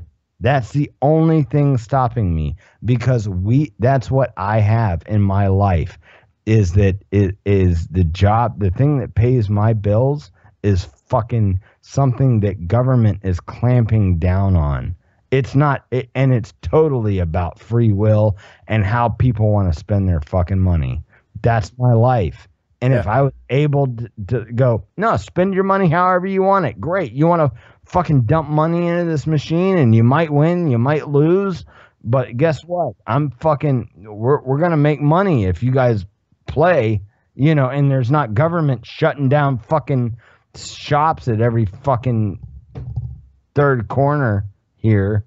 Like, I'll be able to make tons of dough. No, and they're going to with everything. And it's going to happen fucking repeatedly and forever. Like, I mean, that's until you get to the point where you're like, hey, look, we stopped. We don't do that anymore. Like, hey, look, dude. Right. This isn't some immoral thing that's going on. It's free will. You know what I mean? Just let people indulge in free will. As long as it doesn't. Guess what? If you lose your fucking house because you want to gamble it away on one of my machines, then fucking that's your free will. And you're dude. Hey, look, dude. There are people that are in fucking prison for life for marijuana. All right. Right. Like, it's a fucked up world, dude. We live in a fucked up world. And there needs to be some semblance of fucking reasonable responsibility that comes from, and I think that, you know, just to resort right back to the very thing that we were talking about with me stepping away from the show, there needs to be a point where you go, where's my place in this? Yeah, where if I am trying to be the thing that influences the change, right, that influences that steps that in, we just there needs to be something out there that I see hope in in it becoming fruitful. Like I need to. There needs to be something out there that I can go like, no, but this can make it, and if this makes it, and I mean, dude, you look at it this way, dude. We've got it down to the point now where like even what like you must who's the fucking head fucking libertarian candidate, right? What, Adam Kokesh? We've got this guy now who's fucking doing shirtless fucking cut the tree down advertisements. Right. You know what I'm saying? Like, by the way, I don't know if I told you this, but that led me to my latest Facebook ban too. By the way, I didn't even know that. Yeah. A week or two ago, it was one of my promos, and it was, and I didn't even put that out on my personal page. I put it in fucking libertarian groups. Yeah, I actually didn't even. To tell you the truth, dude, I saw the opening to the video. And I was like, get the fuck out of here. And you know, dude, I haven't been as critical of Adam as you have. We've both been fairly critical of him, but I've even been like, look, dude, the problems with him, but I like the guy, all right? I watched this video fucking came on, and I was like, get the fuck out of here, dude. Fuck you. You are making you what all of these other fucking jokes made themselves. Right. And so if what your position is to now be the fucking joke. No. Adam Kokesh is the Trump of the Libertarian Party now. It's but hold on though. Just give me praise. In his defense, Trump worked. That's all I got. That's all I got for him. That's all I got in his defense. Absolutely. I'm just saying it's like no, it really is more about you than it really is about the people that you're quote representing.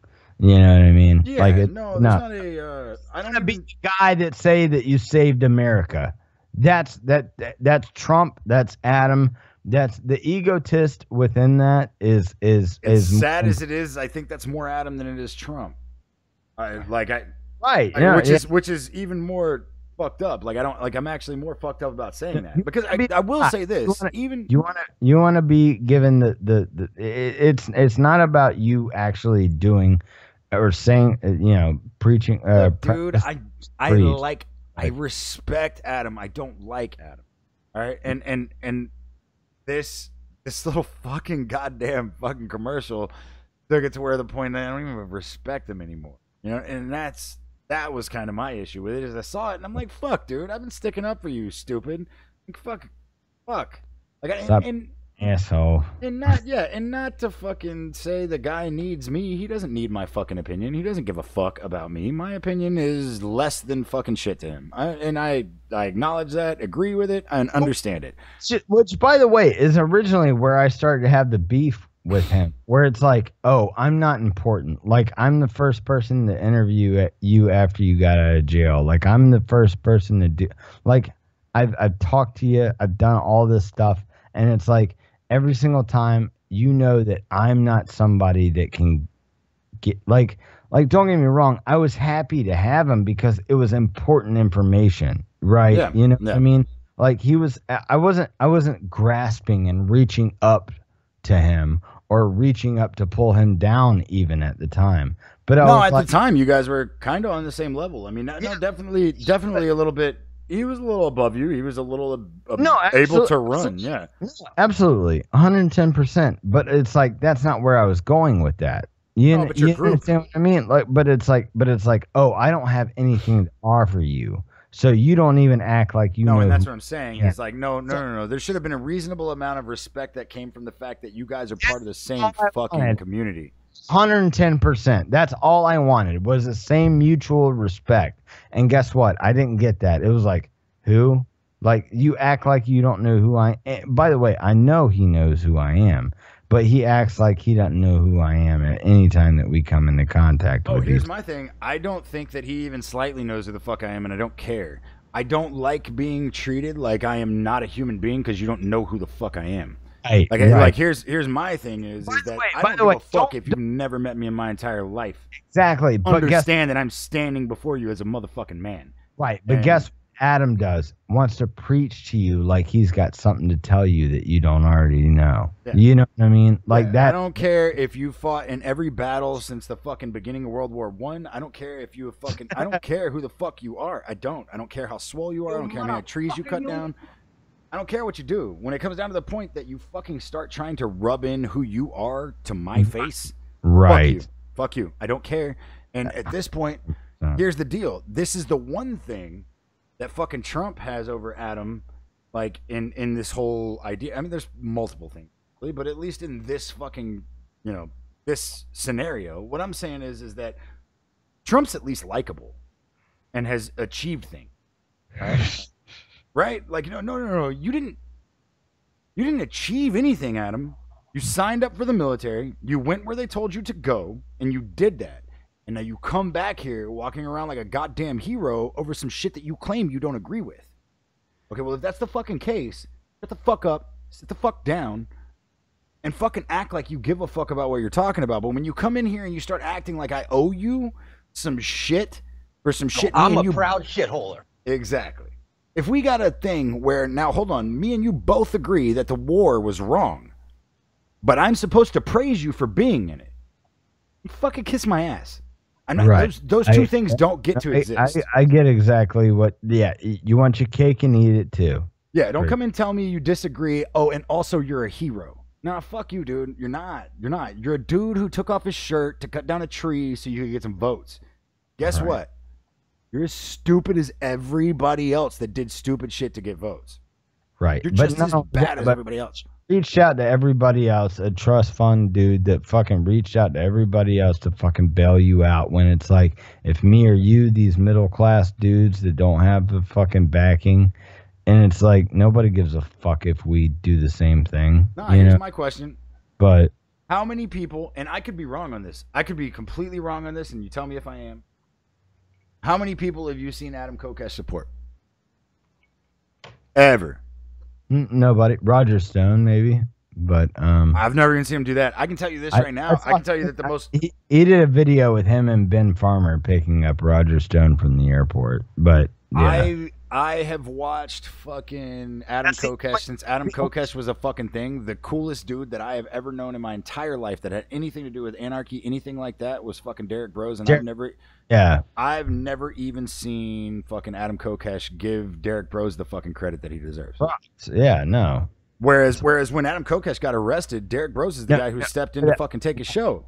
Right, but guess what? Adam's the type of person that's going to go, oh, well, Derek has this segment of the community, so who can he bring into my camp? Absolutely. That's Adam's line. Where when it comes down to it, you should be kissing Derek Bros' ass for being the most genuine motherfucker you've ever met. Right. And so that's where it becomes a fucking issue to me, because I've met Derek and I understand that I know Derek to a point to where I can see that if you're a fucking real masculine alpha dude, you could see Derek as somebody that you could manipulate to be your supporter. And here's my thing. If Derek saw that, even if Derek noticed that, Derek wouldn't call you on it, because Derek would fucking hope that you're better than what he saw. And so fucking Derek wouldn't even call you on it. Derek wouldn't say it. I'm not speaking for Derek. So real quick, I haven't talked to Derek in like 2 fucking years. So anything I'm saying right now, I'm not speaking for the man. He may disagree with what I'm saying. But he's fucking unfriended me and all that shit. Probably. Oh, actually, I have looked at it, and I did speak to a couple people that have told me that he unfriended everybody, and he doesn't have any hard feelings towards anybody. He unfriended everybody because he was just trying to step away. And I do know Derek well enough to know that's a reasonable thing to expect. Oh, sorry. Yeah. No, but here's my thing though, dude. Like I get it. Yeah. I mean, dude, I'll tell you right now, dude, there is nobody in this movement, and I've never even told Derek this. There's nobody in this movement that I respect more than I respect Derek. Yeah. Like, that guy right there. I have told him that to his face. Yeah, I've never said that, but I will tell you right now, I have seen him repeatedly. I've seen him in every situation. And I've never seen somebody who was more genuine than that guy right there. He's got the right mentality going on. Oh, he's got the right mentality. He's got the fucking dude. Knows what the fuck else is going on. But here's the deal, dude. Derek wouldn't even tell you that he could whip somebody's ass, and it wouldn't matter because when it came down to it, if somebody ever threatened Derek would stand there on his own goddamn 2 feet, whether he was going to get his ass killed or not. He wouldn't care. It would just be the way it is. Yeah. Exactly, and that's not. There's not a lot of people that live that way. No. And for that to be the case, Derek is a respectable fucking man. But it's even more disrespectful that I've never fucking heard Adam mention the guy's name. Right, That bothers me. No, absolutely. Absolutely. So, and not only that, but like, I mean, the LP in general, like just doing the Bill Weld thing. And Not even that. Like, Dude, they're he real, knows the LP ain't shit. I know. I'm just saying, like, I'm not going into semantics about this. I just have to end up saying that, like, most people involved in our community have totally abandoned the LP entirely, going like, okay, you guys have fun trying to fucking reach new people. You know? guys have fun being Republicans. Yeah. No, Democrats more so. Democrats, so weird. Yeah, it's fucked up. Yeah, it's a whole fucked up thing. But yeah, like I don't even know what you are. We're gonna fucking roll out. Honestly, I hope you let us off the leash slow. So I hope that I can talk. Nah, dude, I can tell you right now. I'll see you guys Sunday, man. I won't. Not gonna come in here as a hey, I'll be co-host on Sunday, but I will see you. Okay, yeah. Whether you want to call in, just let me know. Just give me a heads up, okay? Because I'm gonna make my try to make my decisions about the shows, whether you're gonna be here or not, unless you let me know otherwise. So I gotta figure that out ahead of time. Just let me know, all right? And you're first tier above everybody else. Just let me know, and anytime that you want to, it's not an issue, it's not a problem. Fucking just we'll get on and do what we do, you know. Yeah, hell yeah. Nah, we're gonna. Well, yeah. Nah, dude, I'm down.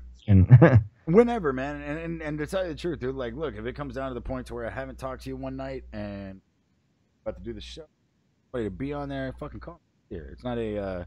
All right. I need it to be that there. I need you and everybody else to know this is very much a part of who the fuck. Very much a part of what I feel passionate about. I honestly, to tell you the truth, the reason that I'm stepping away is because that I feel that it would be disingenuous to the show if I didn't. I feel like I would be being wrong if I didn't step away. That's not always the easiest thing to fucking deal with. Yeah, there's issues, like there's things going on in my regular life. None of them are so big that it's like there's this mystery that I have to fucking hold on to. No, I'm having a kid soon. Got a new job coming in. I've got all these kind of things going on, whatever. The reason that I'm stepping away, 100% accurate, 100% truthful, is that I have less passion in what the fuck we're talking about and what the fuck is going on than I think that I should to continue to support it. That time that we take away, you know, even when we go like a week and a half without doing a show, and I'm going like, fuck, there's so much to talk about. And I'm like, oh, great. Like, and maybe it's just us being oversaturated. I feel that too, honestly. Yeah. Like, just and I think you do. I think there's a certain part. Us trying to sum up shit that like ain't really there, but like we have to continue to talk about. That's just, you know, a whole other aspect of it. But no, I mean, you know, in final summation, fucking whenever you want to, man, you know, please, you know what time it is, you know what we do, and yeah, for sure. I think, I mean, dude, I think I'm gonna probably, I'll probably do a random 5 or 10 minutes of my own little, you know, fucking rant every, you know, couple months or so, or whatever the fuck. And I know I can rope you into more than that too. So yeah, guaranteed. And that's what I'm saying. Is like, look, dude, it's not a. If I can get you to actually call in, I guarantee I can rope No, and that's what I'm saying. Like, listen, dude, I just need to not feel like a piece of shit if I'm not here on Wednesday. I understand, bro. Trust me. Like, and me, like I said, me and Dennis played all that out Sunday night as well. So I definitely understand just not being beholden to time slots. And honestly, just so you know, you're about the only fucking time slot or commitment that I've ever beholden myself to ever. Like, this is not that's not just a fucking compliment. That's no, listen, Wednesday and Sunday for fucking 4 years. Don't do this. Yeah, you don't understand. Listen, dude, I make a commitment for about a fucking week. You know what I mean? And I've made one for about 4 years here. All right, we're gonna roll out with some fucking Houston shit and much love as we send Zach off to the netherworlds until he fucking joins us again on any random time that he chooses. Always welcome here. Always welcome to spend as much or as little time as he wishes on the program. And it's been as far as us, you know, aside from jail and fucking Rex and everything, it's been real, brother, and I love you. Dude, I love you to death, and there's no one that can. I told Dennis this straight up when we did the show on Sunday. I said, I love you, and you know, you're probably my second-hand man, but me and Zach's chemistry is second to none in my book, and there's no one else that I'd rather be on air with than Zach. And I love you to fucking pieces, dude. And you have been so beneficial. So, dude, it's been fucking amazing knowing that there was another motherfucker out there that shared who I was and appreciated who I was. There wasn't a look, man. I mean, look, dude, I'm fighting fucking tears this whole goddamn show. I love this shit to death, man. I've never done anything like this in my life. I've never done anything that fucking meant this kind of thing to me. And I mean, it's not over. It's just a different fucking phase that we're in. Absolutely, different chapter. So, and, yeah. I mean, nothing's... that's not to say, dude, exactly like you said, fucking before they always come back. Like, look, dude, I got to be honest with you. Like, even to me, this doesn't feel real because of the fact that I feel like in fucking 2 weeks, I'm going to be like, dude, can I fucking be there every night?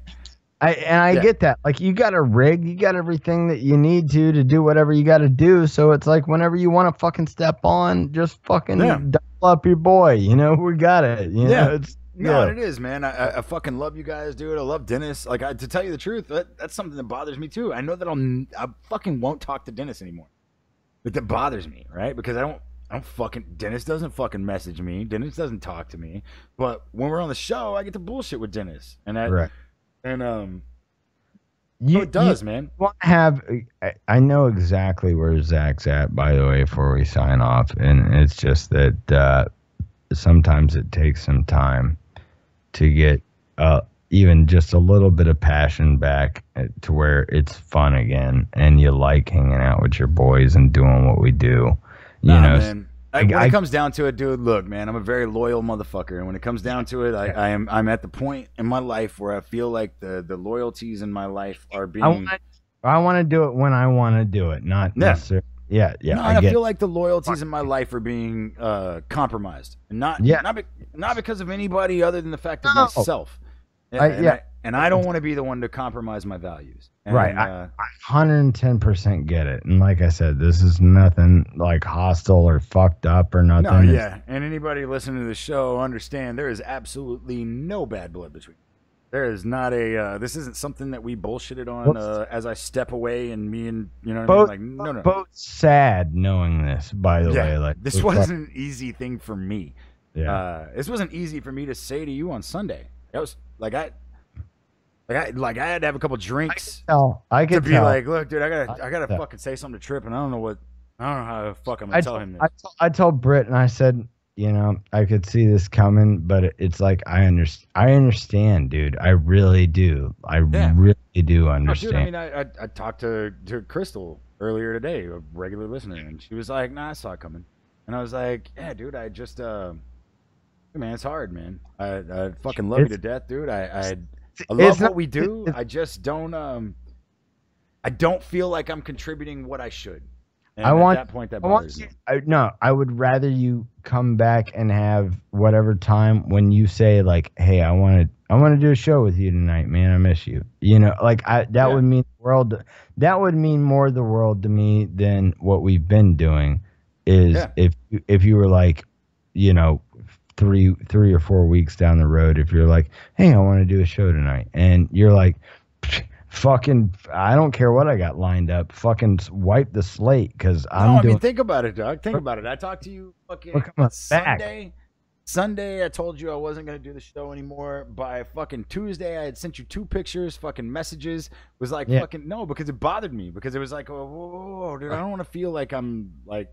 No, I don't feel like I'm drawing a line between me and Trip. No. I didn't feel like that at all. By the way, you know, like I'm not a pussy. I know what it is. You know, I understand what it is, and it's fucking, you know, it's what you got to do sometimes. So, like, I just hope that you are able to take the time, and you know, whatever happens in the future, there's always a fucking place for you here. Fucking good, brother. No matter what, there's always look, dude. It will always feel like home, man. I'm gonna keep doing my shit, and whatever happens, bad, good, ugly, whatever, you know. But there's always a place for you here, and if ever you say, I want to come back full time, or I want to do a Sunday night with you, or I want to do this Wednesday with you, fucking as little or as often as you want. I'm there, brother. There's a place. So much love. We're going to send you guys out with some Houston shit, and fucking much love as we send Zach on his way and we fucking burn his body as we fucking send the old funeral pyre out. All right. Much love, everybody. We'll catch you Sunday. Love you, motherfucker. Yes.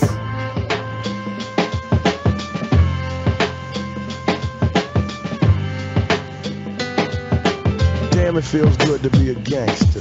A real gangster ass nigga plays his cards right. A real gangster ass nigga never runs his fucking mouth, cause real gangster ass niggas don't start fights.